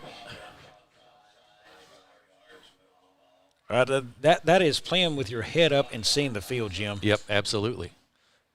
Credit Malden trying to dial up a blitz there when Dexter had taken a step back on the field. It's 2nd and 22 now, so they were looking to come after Howard, no doubt. Here's Howard. He's going to give the hand to Alford. He is up the field. Good yards for Alford. He's passed another man there and runs over another. He is down to looks like the 30-yard line, close to the first down. And a couple of carries tonight, Jim. He has been really good, and that is Alford laying on the field, slow to get up, but he is up and moving. Zion Bell in as one of the tacklers for the Greenwave there. Nice pickup there by and Alford's going to check out. I noticed he was moving a little slower there. Great move to get him out of the ball game and get Turnbow in.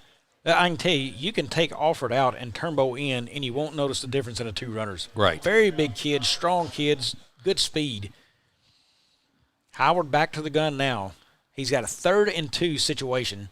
Here's a hand, goes to Graham up the middle, and he's going to be stacked up. Look at Malden. Graham's fighting to get free, and he's going to be close to the line of scrimmage, but I don't think he's going to get it, Jim. No, he's going to get back to about the line of scrimmage. You're right, and he'll bring up a 4th down there. What a stand by Malden in there to stand him up, number one, the size of him, stood him up, knocked him back, and then took him down for no gain on the play. Well, they've really, Malden, the last couple plays have really put some pressure, tried to blitz a couple players, and did a nice job there, and it picked up to make it be a 4th down situation for the Bearcats. Stealing one right out of the playbook of Dexter right there. Put pressure on them and send somebody after the quarterback. They are creeping up on the line again. Howard's got it. He hands that off to Turnbow. He's going to have the first down, and Moores, he gets the edge, makes a cut, runs over a man, and touchdown, Dexter. Devin Turnbow, for the 2nd time tonight, gets to the end zone and adds to that Bearcat lead now as it takes it to 49-8. Well, just what you said, Bobby, you can bring Devin in there, and you don't see a lot of difference between him and Nolan Alford just for their quickness. And Turnbow here, you see on the replay, just gets it, turns the corner. Nice block in there by... That's number 20. Riley Cochran got out and picked up his man. Sure did. Nice job there by Cochran to spring Turnbow for the touchdown. And when you get upfield, you don't think it may be much, but when you can get upfield and meet that man 5 yards off the ball, that's a guaranteed 5 yards. He's almost got the first if he can just leg it out a little bit more. I mean, that is because the 5-yard block gets you 7 yards down the field, Jim. Right. And, you've only got to pick up a few more. So here is Geatley. He's going to look to throw it in the end zone for 2. Pass is caught there by Jackson Miller. Gets it up, and he is in. So 2-point conversion is good. So sophomore to sophomore there, you got Geatley to Jackson Miller, and it's 51-8. Dexter with the lead. 1:08 to go here before halftime. Well, Dexter with 51 on the board before the half, and Malden needs to find a way to put another score on the board if they can. Yeah, I would sort of assume, Bobby, that we won't see a lot of the starters in maybe the first series of the 3rd quarter for the offense, but that'd be about it, I would think. Well, and I would say that's right, possibly, but the only thing there, it's been a big play night for Dexter. True. I would think McDonald's night's going to be done, but it's been a big play night. Remember, Jamerson still has to run his offense. He still needs to get reps, timings in there, but the timing for Howard, for the most part, except for one underthrown ball tonight, has been impeccable. I think he's probably seen enough there to be happy with Howard. He may give him a few more. If you're a Dexter guy looking at this deal, you want to see that offensive line switch up a little bit more, get some more kids in to see what you've got. But and do you think about ever putting a Will Geatley in for Jackson Howard, even with that first team, just to give him some first team reps, just in case? You hope it never is going to happen, but it's certainly a possibility, and the mix and the matching could happen. Here's a kick that is received. I think that is Dobbins. Miguel Redfoot. That's Dobbins. That is Dobbins stacked up there. Dobbins with a nice return there. Got a little pushing and shoving going on underneath. And they come out of the Nothing huddle. too major. They got them separated, and we'll be back to football here. So 1:01 left on the clock, and Dobbins, let's see if he can create a little bit of movement for the Green Wave. And there's a question I have for the Greenwave in the second half. I mean, is this going to be their offensive scheme for the season, or do you try something different in the second half that maybe you've not tried in the first half just to see how that works? But Dexter's going to be a bigger team than they'll face a lot this season. True. Running up the middle against Dexter could be tough. You don't want to abandon that, but I'll tell you another kid I liked, the 5 and out maybe, is Bell. I really like his hands. Get him the football. He's got good vision. Now, he's not super fast, but he doesn't have to be as a tight end. Just get him the football and let him get you some yards right there. Here's the snap. Fumble snap by Dobbins. He's down on the ground, and it's still loose. It is loose. They're going to call him. I think they called him down as Dobbins is still laying on the field. Dobbins slow to get up, but he is getting up. Boy, this kid has had some fighting. He has taken a lot of hits tonight. He has. A lot of admiration for the way he keeps fighting through, and it's just the first half, Jim. So a loss on the play. Clock continues to run with 55 seconds to go here before halftime. So Dexter, I'm guessing on the fall, he must have corralled that football and then first, yes. When they landed on him, pushed it back out, and they caught him right. down. I think that's right. Dobbins is going to check out, and Redfoot's going to check in at the quarterback spot here with 40 seconds to go in the half. Credit to Dobbins. He was trying to stay in there and fight to stay in that football game, and I think that was the coach's decision to pull him out of it. I think that's right. So we've got, I believe, Redfoot in there now at QB1. Here it is, snap. He's going to hand that inside to Lewis. Taken down immediately again, Rhett Womble. Womble is angling for more playing time, I'd say. I can tell you the speed he and Alford have shown off the middle or the edge right there has been really good. And you still got a kid out there named Logan Pullum who is a fine linebacker as well, Jim. Right. That's going to be the end of the first half, and it's going to end up with Dexter leading 51-8 here at halftime. Bobby, I guess we'll just take it to halftime and then come back with some stats. Yeah, we're going to take about probably a 20-minute half. So we're probably going to take a 15-minute break, folks. We will come back, catch you up on the stats in the first half, get you ready for the second half, and scores as well as around the area. Give us a break here. We will be back in 15 on the Aycorp Sports Network.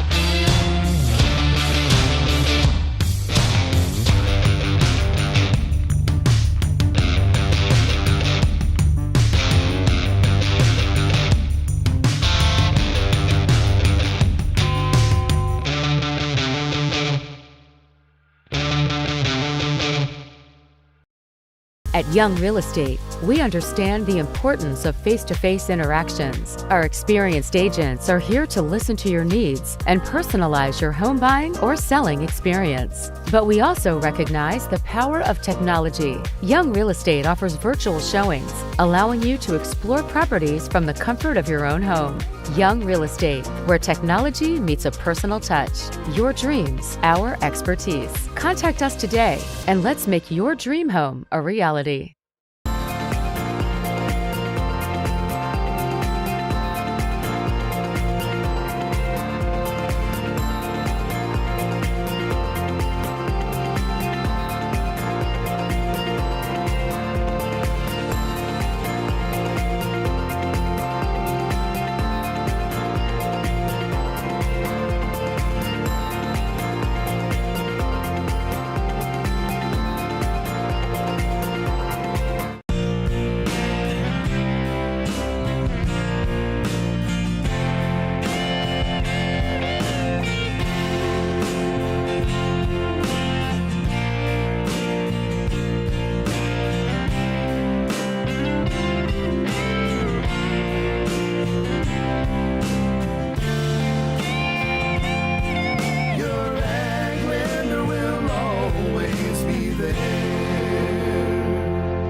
At First State Bank and Trust, your future matters to us. Whether opening your first checking account or growing savings for the future, we're here to help with innovative tools and personalized service. FSBT offers a range of deposit options to fit your needs. For nearly a century, we've been committed to the financial needs of our local customers. Secure your future with a bank that's been trusted for generations of families in Southeast Missouri. First State Bank and Trust. Your money, your future, your bank. For 90 years. Member FDIC. What First State Community Bank means to me is it says it in its name, community. We're family. We care about one another, whether it's in our SEMO markets or we can reach out to someone in Farmington, Columbia. They're always there to assist. We are very customer focused. Our employees do a great job with listening to the customers. The tellers know 100% of all customers by their name. If you want to feel at home, then walk into the doors of First State Community Bank. The best things in life never change. They just get better, like Hardee's Original Bag. Back and better than ever. Just $6.99. Mix and match any 2 full-size favorites. A juicy charbroiled double cheeseburger, melty hot ham and cheese sandwich, or crispy hand-breaded chicken tender wrap. Any 2 plus fries and a drink, all just $6.99. Hardee's Original Bag, loaded with handcrafted goodness. It's the greatest meal deal for your buck. Senator Jason Bean is proud to represent Southeast Missouri and the Boot Heel in the Missouri Senate. High school football is a positive avenue for our student athletes to build character, compete, and grow. Senator Jason Bean wishes all our student athletes and coaches a successful season. Do you need personalized merchandise? Trying to celebrate the season of that big state run? Then Juju Promotions in New Madrid has you covered. Whether it's heat presses, screen printing, or embroidery, we always have an option that will leave you satisfied and looking your best. With seasonal styles and plenty of accessories, there's something here for everyone. So come in and shop around. You'll be welcome with a smile and leave more fashionable than ever. Call us at 573-748-4040 or visit us in New Madrid.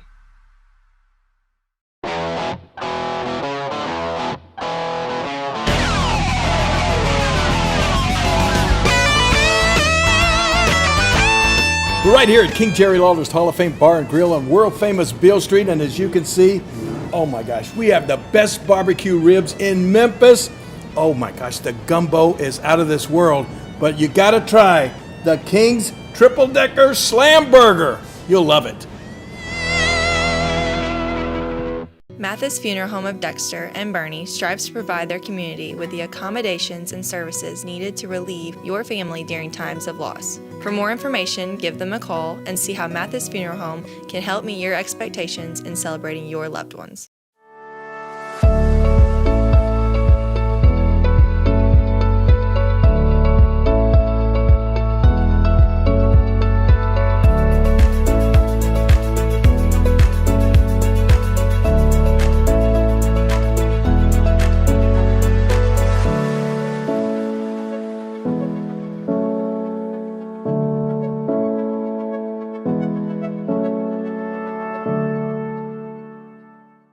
My name is Kevin Rossville. I'm a farmer from Prairie County, Arkansas. Been farming since 1991. Started farming with my father-in-law when I got married. We've been raising rice ever since. We've all been looking for something for a change for years. And I think this 263L is going to be the next and up-and-coming thing for us. It's really going to work well on a lot of different ground and a lot of different farms around here. Dynagro 263L, available exclusively at Nutrient Ag Solutions. At SEMO Health Network, we strive to provide caring and affordable health care while making our patients feel welcome in our warm and friendly atmosphere. With locations throughout Southeast Missouri, we provide medical, dental, OB, and behavioral health services to anyone and everyone that may need it. Visit SEMO Health Network for your wellness exams, COVID and flu vaccinations, lab services, dental exams, counseling, and more. For more information, visit our website and let SEMO Health Network take care of you.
At Young Real Estate, we understand the importance of face-to-face interactions. Our experienced agents are here to listen to your needs and personalize your home buying or selling experience. But we also recognize the power of technology. Young Real Estate offers virtual showings, allowing you to explore properties from the comfort of your own home.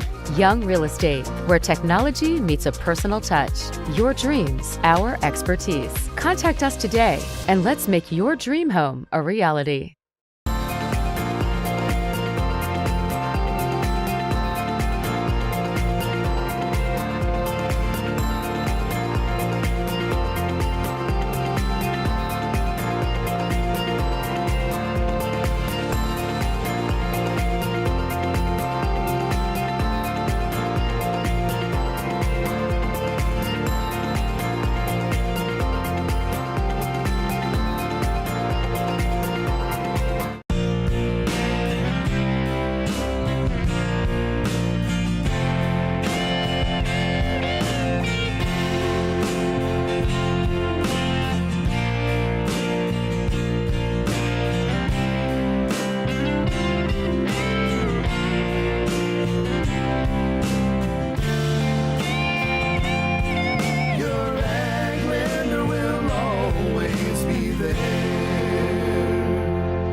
At First State Bank and Trust, your future matters to us. Whether opening your first checking account or growing savings for the future, we're here to help with innovative tools and personalized service. FSBT offers a range of deposit options to fit your needs. For nearly a century, we've been committed to the financial needs of our local customers. Secure your future with a bank that's been trusted for generations of families in Southeast Missouri. First State Bank and Trust. Your money, your future, your bank. For 90 years. Member FDIC. What First State Community Bank means to me is, it says it in its name, community. We're family, we care about one another, whether it's in our SEMO markets or we can reach out to someone in Farmington, Columbia. They're always there to assist. We are very customer focused. Our employees do a great job with listening to the customers. The tellers know 100% of all customers by their name. If you want to feel at home, then walk into the doors of First State Community Bank. The best things in life never change.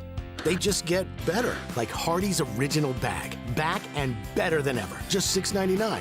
Mix and match any two full-size favorites. A juicy charbroiled double cheeseburger, melty hot ham and cheese sandwich, or crispy hand-breaded chicken tender wrap. Any two plus fries and a drink, all just $6.99. Hardee's Original Bag, loaded with handcrafted goodness. It's the greatest meal deal for your buck.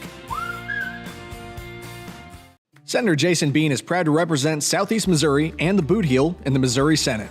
High school football is a positive avenue for our student athletes to build character, compete, and grow. Senator Jason Bean wishes all our student athletes and coaches a successful season.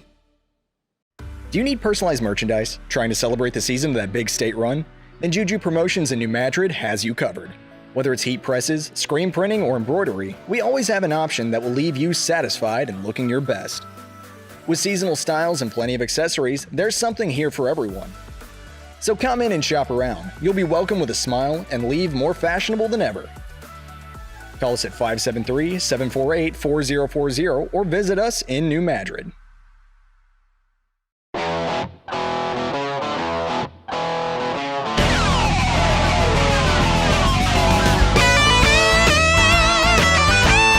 We're right here at King Jerry Lawler's Hall of Fame Bar and Grill on world famous Beale Street, and as you can see, oh my gosh, we have the best barbecue ribs in Memphis. Oh my gosh, the gumbo is out of this world, but you gotta try the King's Triple Decker Slam Burger. You'll love it. Mathis Funeral Home of Dexter and Bernie strives to provide their community with the accommodations and services needed to relieve your family during times of loss. For more information, give them a call and see how Mathis Funeral Home can help meet your expectations in celebrating your loved ones.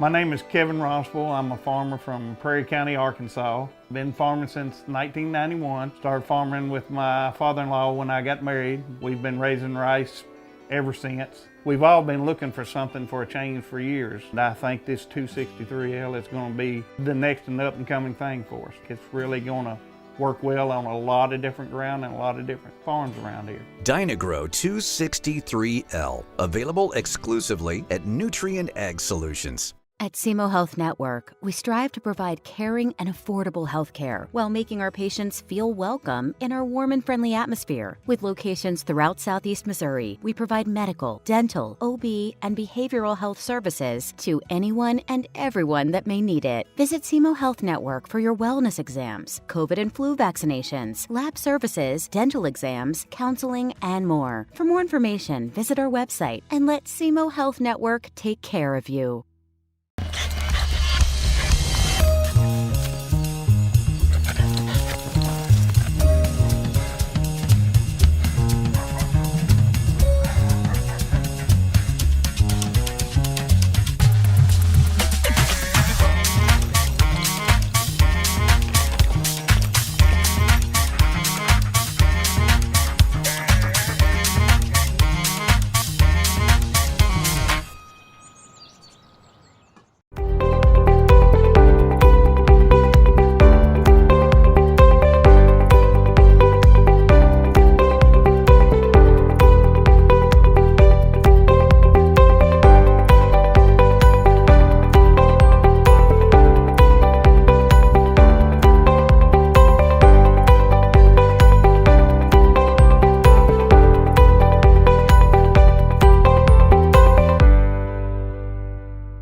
At Young Real Estate, we understand the importance of face-to-face interactions. Our experienced agents are here to listen to your needs and personalize your home buying or selling experience. But we also recognize the power of technology. Young Real Estate offers virtual showings, allowing you to explore properties from the comfort of your own home.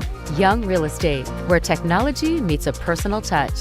Your dreams, our expertise. Contact us today and let's make your dream home a reality.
At First State Bank and Trust, your future matters to us. Whether opening your first checking account or growing savings for the future, we're here to help with innovative tools and personalized service. FSBT offers a range of deposit options to fit your needs. For nearly a century, we've been committed to the financial needs of our local customers. Secure your future with a bank that's been trusted for generations of families in Southeast Missouri. First State Bank and Trust. Your money, your future, your bank. For 90 years. Member FDIC.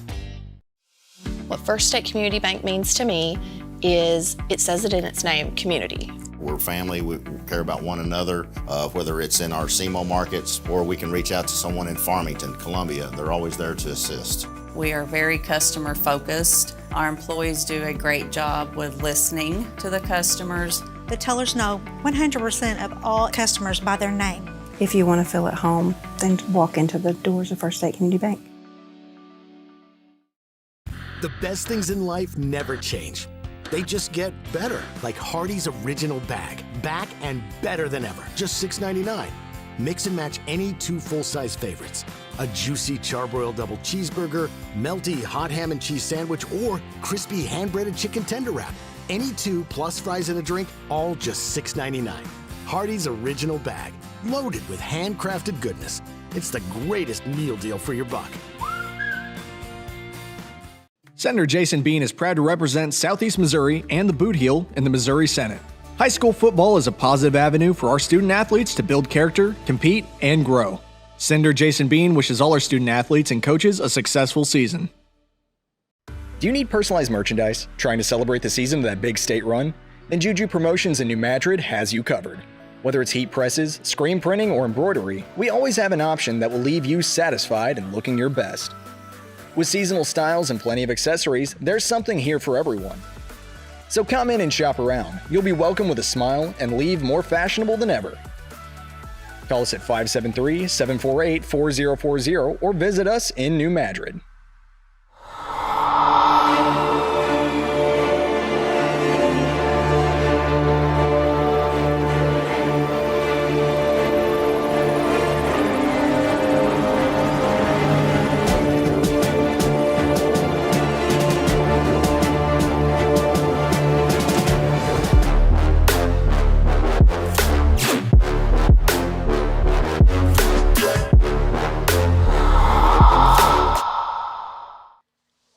Welcome back to Malden as we are preparing for the second half. Dexter leads this one 51-8 as we start the third. Will be a running clock this quarter, this half, Jim.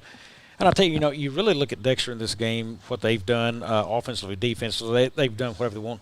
Right now, Malden's got to figure out a way to get something going on offense. We talk about the jobs Dobbins has done, but really Bell, I think he is a part of that offense. They can get some quick hitters to him, really start to use his talents within that offense, and they've got to find a way to run the football outside of their quarterback scrambling right now. Yeah, you're exactly right, Bobby. That's the issue there that Coach Pulley's going to have to figure out. You're exactly right, is a way to figure that out. But 51-8, and they've got to find, and they've got to be able to stop the penetration from Dexter to give Dobbins a little bit of time, because they were very successful in that first series of getting the ball out quickly on the pass, but they've just not been able to do that in the second, since that first series pretty much. Yeah, the edge guys for Dexter have been amazing. That's been Nolan Alford, that's been Logan Pullman, that's been Rhett Womble. And what they've been able to do off the edge, putting pressure, I mean, they have had Dobbins under duress ever since maybe outside of that first offensive series that New Madrid had. They got some yardage then, but Dexter really just started coming at him. The pressure put on by those guys, several negative plays, and making the football come out early for the picks. They've done what they've needed to on defense there. And outside of one bad thrown ball by Howard, they've done everything they've wanted to on offense. He has been impeccable. Probably the best game I've just seen him. And it's a Class 1 versus a larger school, but still, though, the way Howard has put the ball on the money, he stood in the pocket very comfortably one time, hit a guy where he needed to. One of his best performances I've seen, and I don't want to say it's just a team he's playing because they're a smaller school, but, he has done what he's needed to lead a team and look sharp and crisp and on time on every throw, Jim. Yeah, you're exactly right. He really has. The one little mistake, like you said, was just not throwing it maybe enough over the top on that interception. But other than that, he has been very, very crisp. The running game's been very sharp. I think it's shown that there's 4 or 5 kids who can carry the football. We did notice that Lee Michael McDonald came out of the locker room sort of hobbling, so I'm pretty confident we won't see him the rest of the game for Dexter. And that's probably a good choice as you get ready. I mean, it's a long season, you don't want to push anything here early on. And I would assume we'll see some of the younger kids here with this running clock in the second half too. I wouldn't be surprised if we didn't. Yeah, probably a lot of younger talent getting to come back in and show their stuff there. You might see Howard still warming up there on the sidelines. He's going to get at least the first snaps here. You may see the starter staying a little bit, but I figure that will filter out, especially on the offensive side of things. That will filter on down to basically a lot of kids getting their opportunity to earn a star on a helmet right here in this game. Yep. First game of the season for the Bearcats, they kicked it off, and I expect that to happen. And Malden, again, just find some things to say, hey, guys, we did this well, and let's keep doing this well. Let's work on it. Certainly, they've got some good size on the line, Jim. You look down there, Tajay Smith, boy, he's a big one. When I watched a little bit of film on them earlier this week from their jamboree, he's a guy that I saw in film and said, hey, I want to know who that guy is. Right. Good size, strong kid, and you want to figure out those guys and how you can utilize them in your offensive schemes. Yeah, and Malden is in Class 1, District 1, and it's not a real easy one. They've got St. Vincent's, Hayti, Van Fair, Chaffee, Charleston, Crystal City, Louisiana, and Vertias Christian High School, along with Malden. So, some good teams there. Malden, Hayti is pretty tough. Crystal City's giving Sykes a decent game. St. Vincent's is handling St. Gen right now. So little adjustment here. Quick kick up the middle, going to be taken there by, looks like Neely maybe on the up kick. Just try to pooch that one through and get a quick turnover, looks like. Yep. Dexter maintains control at about their own 43 right there. That was, let's see who comes out of there. Was Houston Neely with it? It was Neely, yep. Yeah, I like this from Coach Pulley there. He's saying, hey, guys, I'm going to see if I can give you a boost right away here in the second half. Right. It's 51-8. He said, hey, nothing to lose. We're going to take a gamble and see if we can turn a little momentum in our favor here. So, nice idea there from Coach Pulley. Yeah, well, very similar last night to the Murray State coach in the Missouri game. Started the game with an onside kick. When you're an underdog, you're behind like this, trying to get anything going is a good thing. So, Riley Cox remains in the game for McDonald. Offered your wing tee close. That is pull him up top in a slot and Warnick at the bottom. Here's a snap. Howard's going to pass. He looks, throws it over the middle, and that is tipped and picked off right through the hands of Pullum, and he's going to have a tackle around the head there. I want to believe that was number 10, Dobbins, on the interception. Yeah, I could not catch it quick enough as he come around the field there. Definitely. And it looks like he's cramped up right here. So only the reason he's down is a cramp. That's good to see. Yeah, definitely a high tackle there, and that'll be a penalty, certainly. And that was Dobbins. Yes, so Dobbins. That's when you got to get the hands down lower on that play if you're pulling making that tackle. Yeah, absolutely. And throw was a little bit high. Malden put pressure. They brought about 7 guys that time, and Dobbins with the interception on the tip, and Malden will have the football 1st and 10 at the Dexter 35 or so, I would guess. Yeah, Dobbins is going to come out of the game here. They have to have a different quarterback, probably Redfoot. I would assume. I'll tell you, credit Malden. They saw the pressure Dexter brought, and they said, hey, let's try that as well. It has been beneficial so far to Malden when they put pressure on Dexter right here in this football game. Yes, you're exactly right. They're working on Dobbins on that cramp. He cramped back up once he got to the sideline. And it, hot as it is and everything, you can understand that. So let's see. We do have – looks like Redfoot is your quarterback. Yep. Dexter comes out there, starting defense back on the field. That is Redfoot. He awaits the snap. He's got it. He looks, gets it out of his hands, and it's dropped right there. Should have been a pick for Dexter, right in and out of the breadbasket of Houston Neely. Yeah, exactly right. Redfoot sort of threw it into some coverage there. See Kanan Brown come in the ball game. Well, as much pressure as Dexter has put on Malden's quarterbacks, they've learned they've got to get it out quick. Now they've got to settle and not panic when they get it out quick. You can see the happy feet and just got it out, threw it right to a Dexter defender. But as they learn patience within that, Jim, that'll be another improvement. They're already learning the game, hey, I've got to be faster and quicker with this football. Here comes the rollout run right there. Dexter pursues well on the outside and going to stack him up. That's Harvorovich. And also Connor Hill in on a play on the run. That was number 8 for Cannon Brown on the play from Malden. A freshman in there running the football for the Greenwave. So it's going to bring up 3rd and about 15, I believe. And, you love to hear how Coach Pulley, coming over from Sykes, and he had a varsity squad then. He doesn't as much so this year. He's got 18 freshmen in his group. Right. And he wants to get this JV program going strong, too, getting a couple of freshmen in this game. Kudos to him for getting some of these kids, the right time to experience the game and not trying to throw all of them to the Wolves.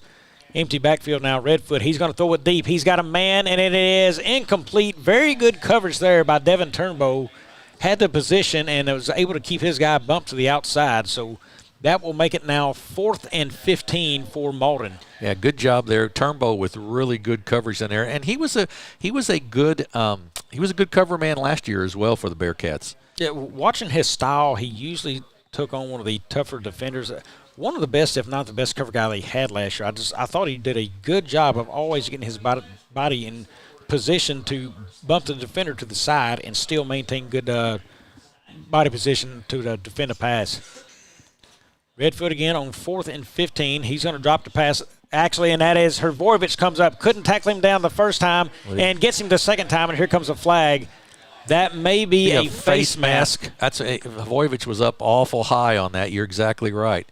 And that's 2 we've seen, so 2 calls now on the Bearcats just in a row, and that's something that's got to get cleaned up real quick. Yeah, that was Dobbins back in at quarterback. So the 15 from here, that's still going to be 4th down, I believe. Well, they're going to take it from the line of scrimmage, I believe. I think that's so it's right. going to be a 4th and well, it may be a first down. It's going to be awful close. Yeah, it'll be very close to a first down. And you just got to tackle lower than that. I mean, that's going to be a first, Jim. Yeah, I believe it will. You've got to get down low for a lot of reasons. First off, so you don't get the face mask. But second off, it's too easy to slip out of that tackle if you get up high like that. Well, and he missed the tackle early on Dobbins. Right. He missed it early because he's trying to reach with his arms and grab jersey and shoulders. Right. And he missed again, and when he finally got him, is up around the head. Yeah, exactly right. So Dobbins back in the ball game, as Bobby mentioned. He has been their heartbeat of offense tonight. With room to work, he can make plays. Empty backfield for Dobbins now. He'll put a man back in motion. That's Beckett. Here's a snap. It's a fumble snap, and he's got Alford all over him and tackled again. Nolan Alford has been a menace for the Malden Greenwave tonight. Parker King in on that, gets the assist on that as well, so it's going to bring up 2nd. And a few things has put him under duress. He's had a couple of high snaps that he's not grabbed cleanly tonight. A lot of things is putting Dobbins under pressure tonight. Real quick here, Cape Central leads New Madrid County 35-0 in the 4th quarter. Dobbins again, empty backfield. Looks, puts his man in motion. That is Lewis. Here's Dobbins rolling near side now, trying to get away from would-be tacklers. We got a flag on the play. Tackle made by Connor Hill. Another name's been called a lot tonight. Connor Hill's had a very nice game. He has had a very nice game as a junior, and I got to believe where that flag came in, it's probably a hold. And there's another flag. That's going to be unsportsmanlike. What's like on Dexter, I would guess, on the bench. I'm thinking so, too, because I see a Malden player clapping. Right. I think that's exactly what it's going to be. And I think they just welcomed Chad Jamerson maybe to the flag party there. We've got a hold on Malden and then a unsportsmanlike on Dexter. Don't know. Of course, this far away, we don't know exactly what went on there, but definitely saw the hold downfield. And not sure who it was on there, but when he turned and faced the bench of Dexter, I thought Coach Jamerson may have been the guy that got that unsportsman maybe. I don't know. Maybe he was just upset at a player as well, though. So it's unsportsmanlike on Dexter. Through all this, the clock continues to run. So I guess it goes back, and then they mark off the unsportsmanlike, which is that an automatic first down then? Well, it should be an unsportsmanlike. It's a 15-yarder from that spot there. Yeah, so I think he's going to walk that one back again. I would think, yeah. Looking at the Dexter bench, I don't see anybody really hot and bothered over there, so I don't know what went on. So the holding penalty, and then after the holding penalty, it's a dead ball foul, unsportsmanlike, going to go against Dexter then after the hold penalty has been set. Jim, as we get a chance, looking at districts for Dexter, we talked about the Greenwaves district. Going through Dexter's, they've got Potosi coming in this year, entering that district. Park Hills won it last year. They moved on to a state championship there, playing in that realm of things. Very good, strong team, but they lost a lot of seniors. It's going to be a 3rd down now. Looks like a 3rd and 6, but Park Hills losing a lot. I think this district here has come back to a lot closer district that Dexter feels like they've got a chance this year. You know, Park Hills would still like to reclaim that spot. St. Genevieve, who's losing a game tonight, they were down 25-0. Another favorite, as they finished, I believe, second in that district last year. Here comes Alford again off the edge. There's Hrvorovich chasing, and Hrvorovich trips him up. Sure does. Nice play by Hrvorovich. Dobbins again having to run away from pressure tonight. Yeah, good job by Hrvorovich getting there in time. The Dexter district is Dexter, of course, Herculaneum, Kennett, Park Hills Central, Fredericktown, who got beat by Perryville last night, I believe, St. Jen, who's down to St. Vincent's tonight, 25-0, and Potosi. So Potosi who is out from last year? Donovan. They voted, right. And they've just got a JV team this year, so they're trying to build their program back to where they want to be. That's right. And dropping out of the district. We've got a timeout on the field. We're going to take one as well. We'll be back in 30 on Aycorp Sports. And we're down.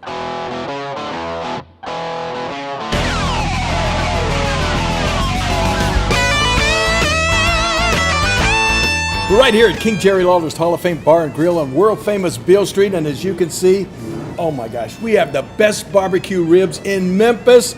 Oh my gosh, the gumbo is out of this world, but you gotta try the King's Triple Decker Slam Burger. You'll love it. Welcome back to Malden as we get ready here after this timeout. 4:07 left in the third, running clock here. Dexter sitting, trying to defend a 3rd and 7 situation, and right now, who is Malden going to turn to? A lot of Dobbins. Nice time to maybe get a 5 and out to Bell and let him try to cut up the field for 2 right here if you want to get into the playbook there, if he has time to pass it. He has been under pressure all night long from the Dexter defense.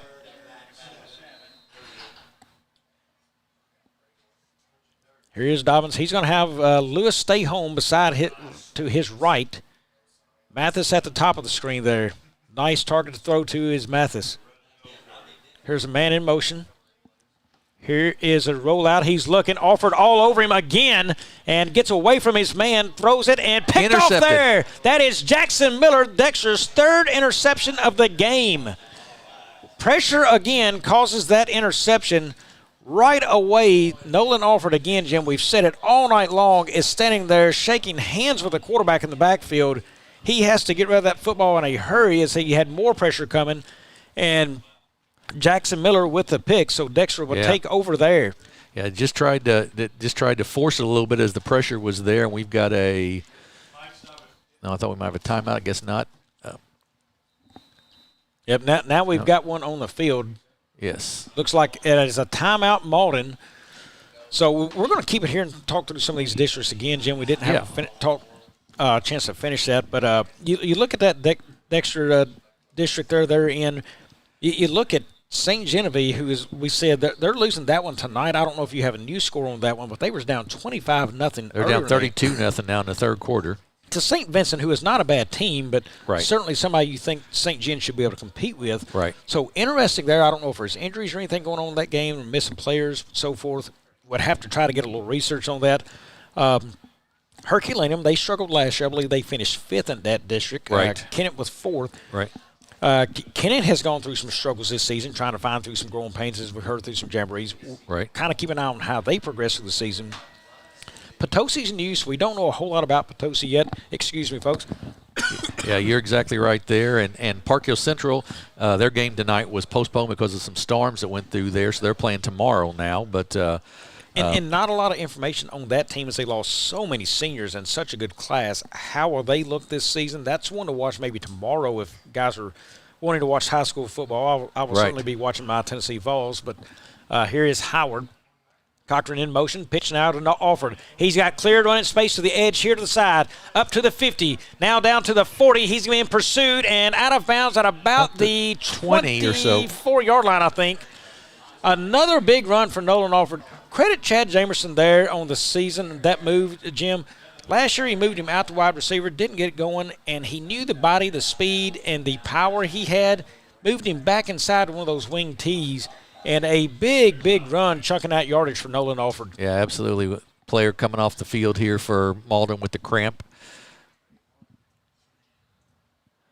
Yeah, big run that time of about 60 yards or so for Nolan Alford. And nobody could touch him, Jim. He didn't get anybody to touch him until when he was pushed out of bounds. Such a huge gaping hole from the line.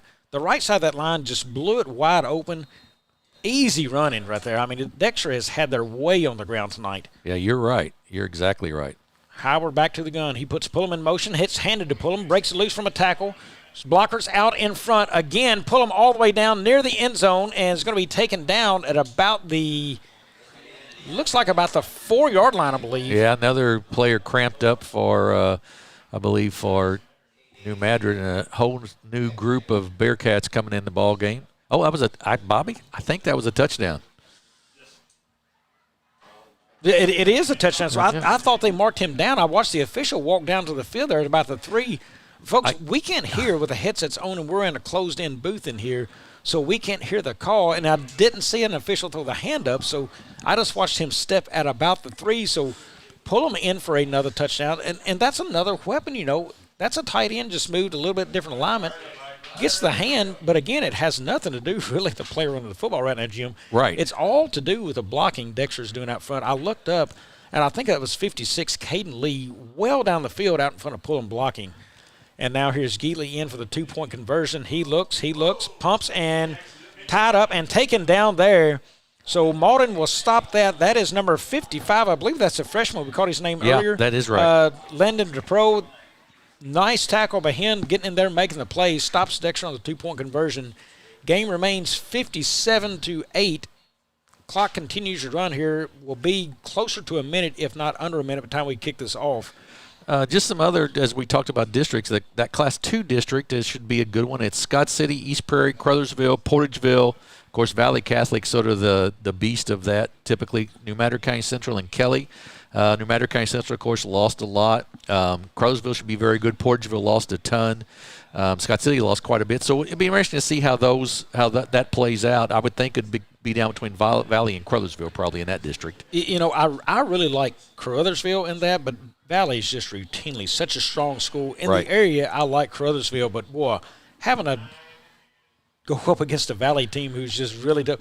Valley actually, I believe, beat Park Hills last season, Jim. Yes, that is right. And now you've got to compete with them in this. I mean, that's almost an unfair situation. That is, I believe Dobbins only play there, picking that up, taken down pretty quickly. That is number 24, Langston Warnick on the tackle for Dexter. So, the unfair situation, but really outside of Valley, that's a very good district right there. Yes, it absolutely I is. think East Prairie, Crothersville, Scott City, all those teams look to be a pretty good matchup, I think, against each other. Yep. That'll be good football over there this year. Yeah, absolutely right. Absolutely right. And we have some of those we'll be covering at some point. Scott City, East Prairie, Crothersville, Portageville, New Madrid County Central, and Kelly, all of them at some point during the course of the season here on Aycorp Sports. And that's the end of the third quarter with the score 57 for Dexter and 8 for Malden. Jim, we're going to catch a 30-second break. We'll be back here on Aycorp Sports in a few.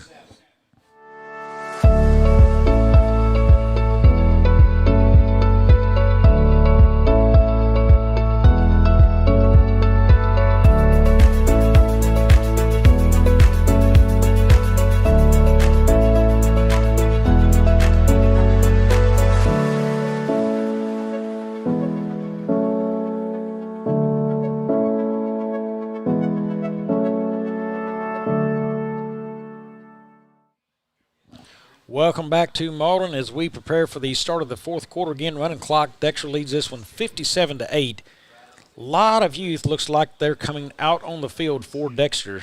Yeah, I would think, Bobby, here in the fourth you'd see pretty much the JV team out there to get some work in. I do see, I think, Connor Hill still out there for the Bearcats. Havoyevich is still out there.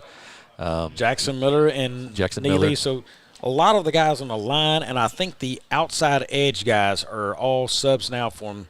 So the defensive line and the edges are subs. That is Donovan McNeely in there. Carson Hurt is in there at one of the linebacker spots, I think.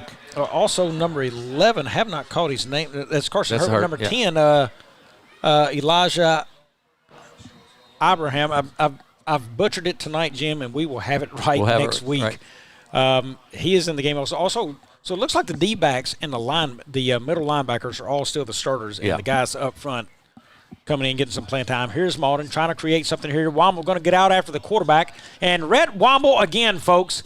I'm telling you, that this young man has had a fantastic night, and that's Dobbins down again, slow to get up. Hey, Womble is, I don't know how many tackles he's had, but it's been a bunch of them. He has really had a nice night from that side position there.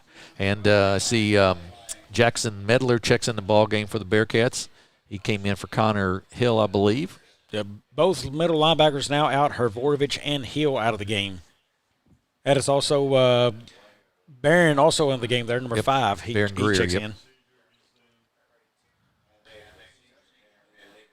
Legal procedure declined. That was a man in motion. He rounded that off too quick, did. And that's the illegal procedure they called. Yep. You know, Jim, when we was talking about other districts there, the one with Poplar Bluff, they got and the Cape Central. I mean, Bluff was already trying to come back and compete in some areas there. Cape Central's going to be tough, but Cardinal Ritter, they're going to end a lot of teams' hopes early this year, I think. Yeah, the Cape Central's run to the semifinals may be not this year with Cardinal Ritter in there. Talked to one of my friends up in Jackson, and they said in a couple of weeks they're going to New Orleans to play, and that's Cardinal Ritter, they say, is Dobbins again stacked up there by Dexter. And this is one of the teams that they're not probably one of the best in the state of Missouri. They will quite possibly rank nationally. I mean, that team is that good and that many just strong athletes on it. Yeah, they are. It's just they are that good, and they're going to be. There'll be a handful for everybody, no question about it. They lead Jackson at halftime, 20-0. By the way, St. Vincent's up 32-0 on St. Genevieve. Cape Central up 28-0 on New Madrid County Central. Scott City 14-0 on East Prairie. Jim, another one I thought might get out of hand more so. Cape Central, New Madrid. New Madrid hasn't scored, but they've held Cape Central and some dynamic athletes to 28 points. You know, you put it in context. So that's they still got 28, but I'm telling you that's still not bad. And there's a nice complete pass there. Dobbins got that complete. Trying to wait and see who gets up off of that pile. That is number 8. I believe that's a freshman Brown. there, Kenan Brown. Yep, he's getting some playing time for the Greenwave tonight, doing a nice job. I see for the Bearcats, I think Travis Robinson, a freshman in the ball game. Travis Robinson is a senior. Travis was actually a senior. He played He was middle school. He was at Dexter, moved to Malden, part of this program, I believe. 7th grade or so on, and then back to Dexter this year. Gotcha. For his senior year. Gotcha. So Okay. I actually coached Travis in Little League football. Okay. Big build to him. Here is the snap. They will get the punt away. Good punt. High punt. It will hit, and Dexter will let it roll. That's going to roll dead at about the 20-yard line there. So they pick it up, dead at the 20. Good punt. And that's where the offense will take over, and let's see who comes out. Is it Will Geatley making his debut, or is it going to be Jackson Howard one more time? Let's trying to see who comes out there. Have not. Looks like I don't see Howard. Howard is talking to Jamerson on the sideline, so we'll see who comes out, and I believe it's going to be Jackson Howard. Jackson Howard again. He's going to come on out again for the 4th. Still got the starting O-line in, it looks like, for the most part. Well, if you're going to leave your starting quarterback in, you better leave your starting offensive line in. And it looks like all the starters are still in there. There's Jet Graham in there too. Riley Cochran in there. Devin Turnbow / Nolan Alford starts at that position. Right. Either one can go there. So Howard here puts a man in motion. Here it is. Hands to Graham up the middle, and he rumbles forward strongly. Stiff arms a man and hops him up to about the 41-yard line. So first down for Dexter there. Just a nice run straight up the middle. Offensive line still doing their thing for the Bearcats, opening up a big hole for Jet Graham. We talked about the size last year, Jim, and for the most part, this offensive line has gotten nothing but bigger. Landon Anderson's your smallest guy there, but there's a lot of meat right there in the middle of that screen as we look down on this team. I mean, just a tremendously sized. Anderson's your smallest at number 55 there on the left end, but man, just a big, strong group for Dexter. And you've got a couple of kids that Rauscher's out hurt, and you've got a couple of kids who can play on that offensive line. So, yeah, no doubt. There's Graham again up the middle, fighting for yards. Graham's with about 7 yards there. just trying to keep up on some scores here as we can. Cape Central now is up 42-0 on New Madrid County in the fourth quarter. Cardinal Ritter still up 20-0. Cartersville 14-6 over St. Pius. That's still relatively early in their ball game. So, yeah, Carruthersville's got some athletes. I don't know what they have on the offensive line this year returning, but they sure had some athletes last year. Very impressive athletes. They did. They were just missing a piece or two to keep them pushing along, but they looked like a much improved group last season. Expecting big things again this year. Here's Riley Cochran on the play, trying to get that upfield, and he's going to be taken down after the first down. So Bearcats move the chains again. Clock will tick probably under 6 minutes as this one will be snapped after this. Coming out of there, I believe D.D. Reed, maybe another freshman coming out of there, as well as Jackson coming out, a senior for the Greenwave on the tackle. 6 minutes to go here in the ballgame. I believe we'll have a water timeout. Well, I think I could use one as well, so we're going to take a 30-second break if that's okay. We'll be back in 30 seconds here on Aycorp Sports. My name is Kevin Rossville. I'm a farmer from Prairie County, Arkansas. Been farming since 1991. Started farming with my father-in-law when I got married. We've been raising rice ever since. We've all been looking for something for a change for years. And I think this 263L is going to be the next and up-and-coming thing for us. It's really going to work well on a lot of different ground and a lot of different farms around here. Dynagro 263L, available exclusively at Nutrient Ag Solutions.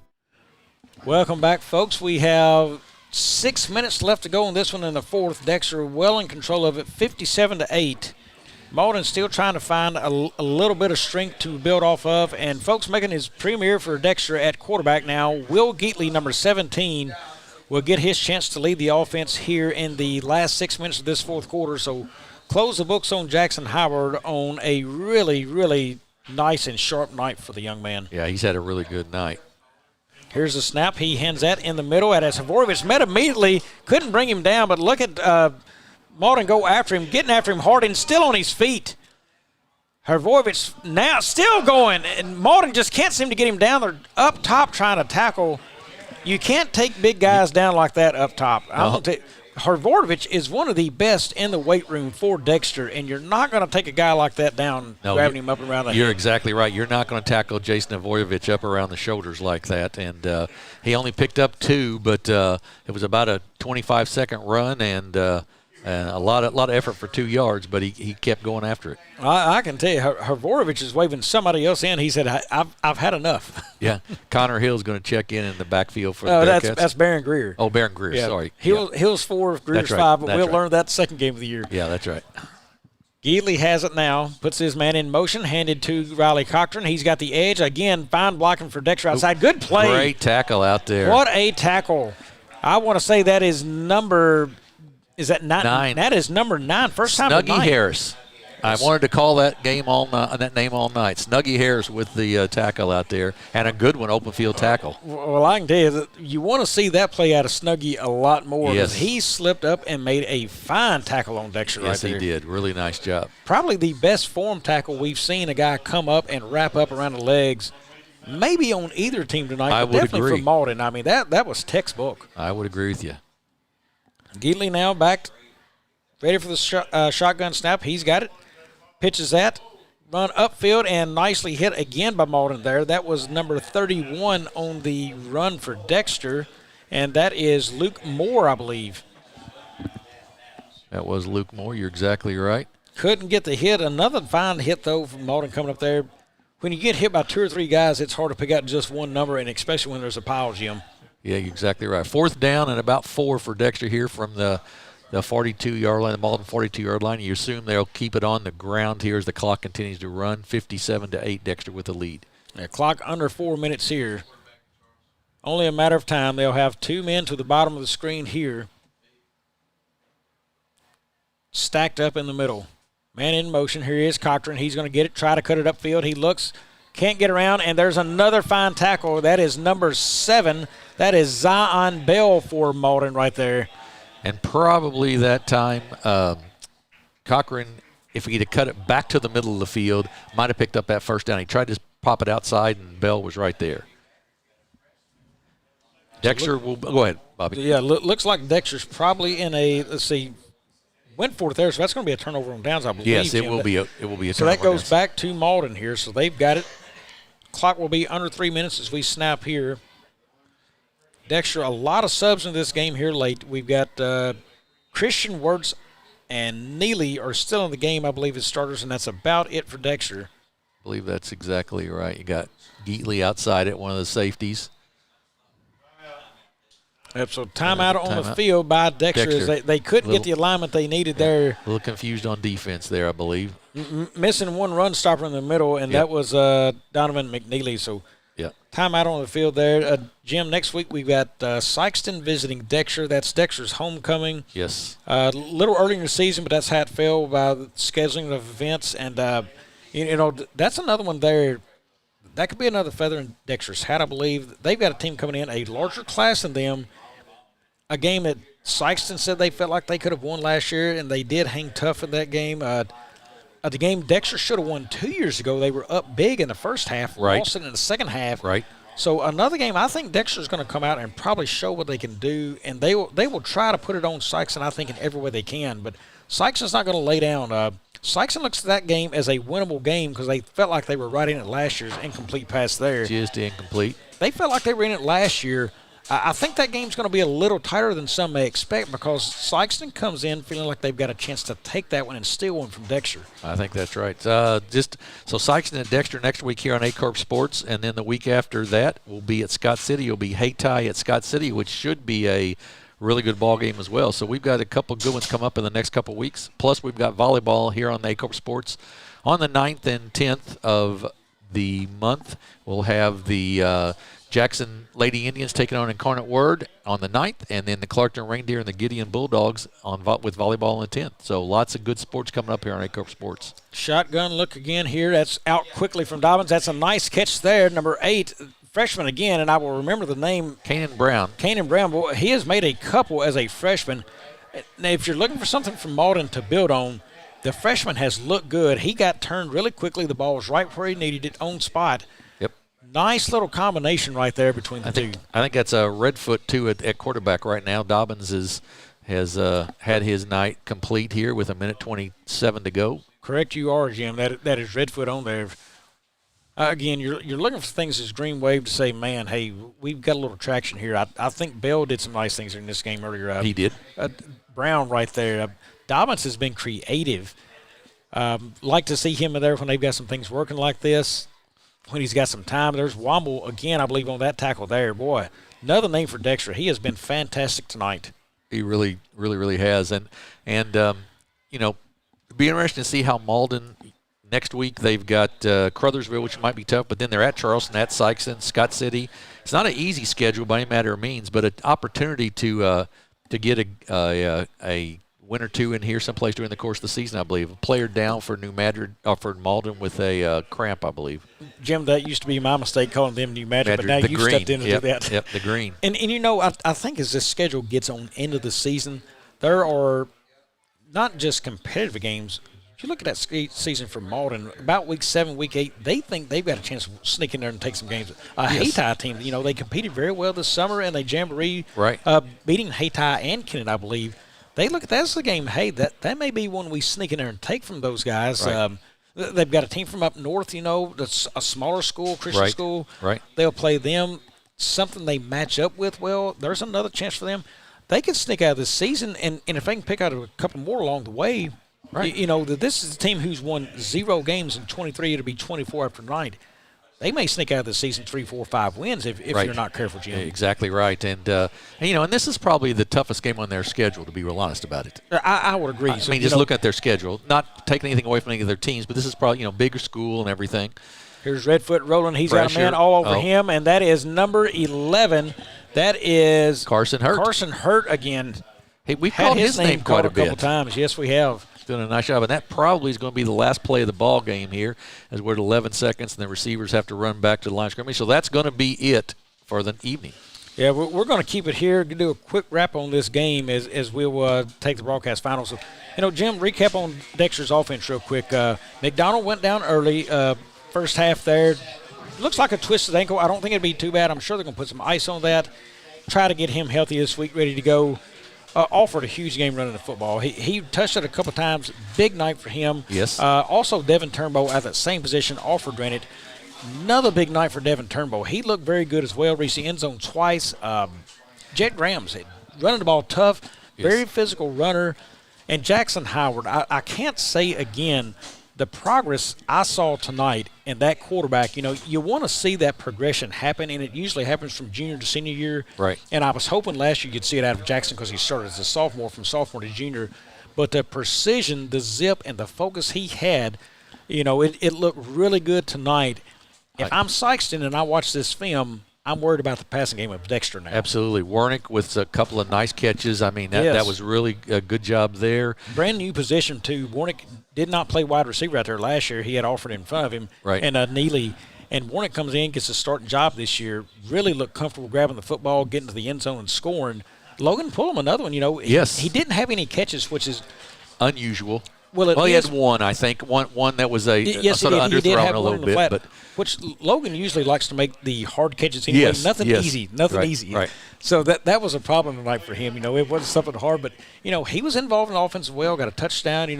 I think you're going to see that element probably shown a little bit stronger next week out of the tight end position and some passes there. Yes. But, Dexter really did everything they needed in this game. Defensively, again, the edge play, Alford, Womble, and Pullum. Exactly. Those guys were magnificent. I mean, if I was going to write an article about the defense, it would start with those three names and probably end with those three names. I mean, just tremendous job off the edge. Really, I agree.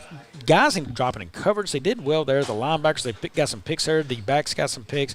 Everything they really needed to do, and they stopped Malden up front. Got with a nice job on the defensive line. Yeah, I thought. Certainly. I mean, they look really strong.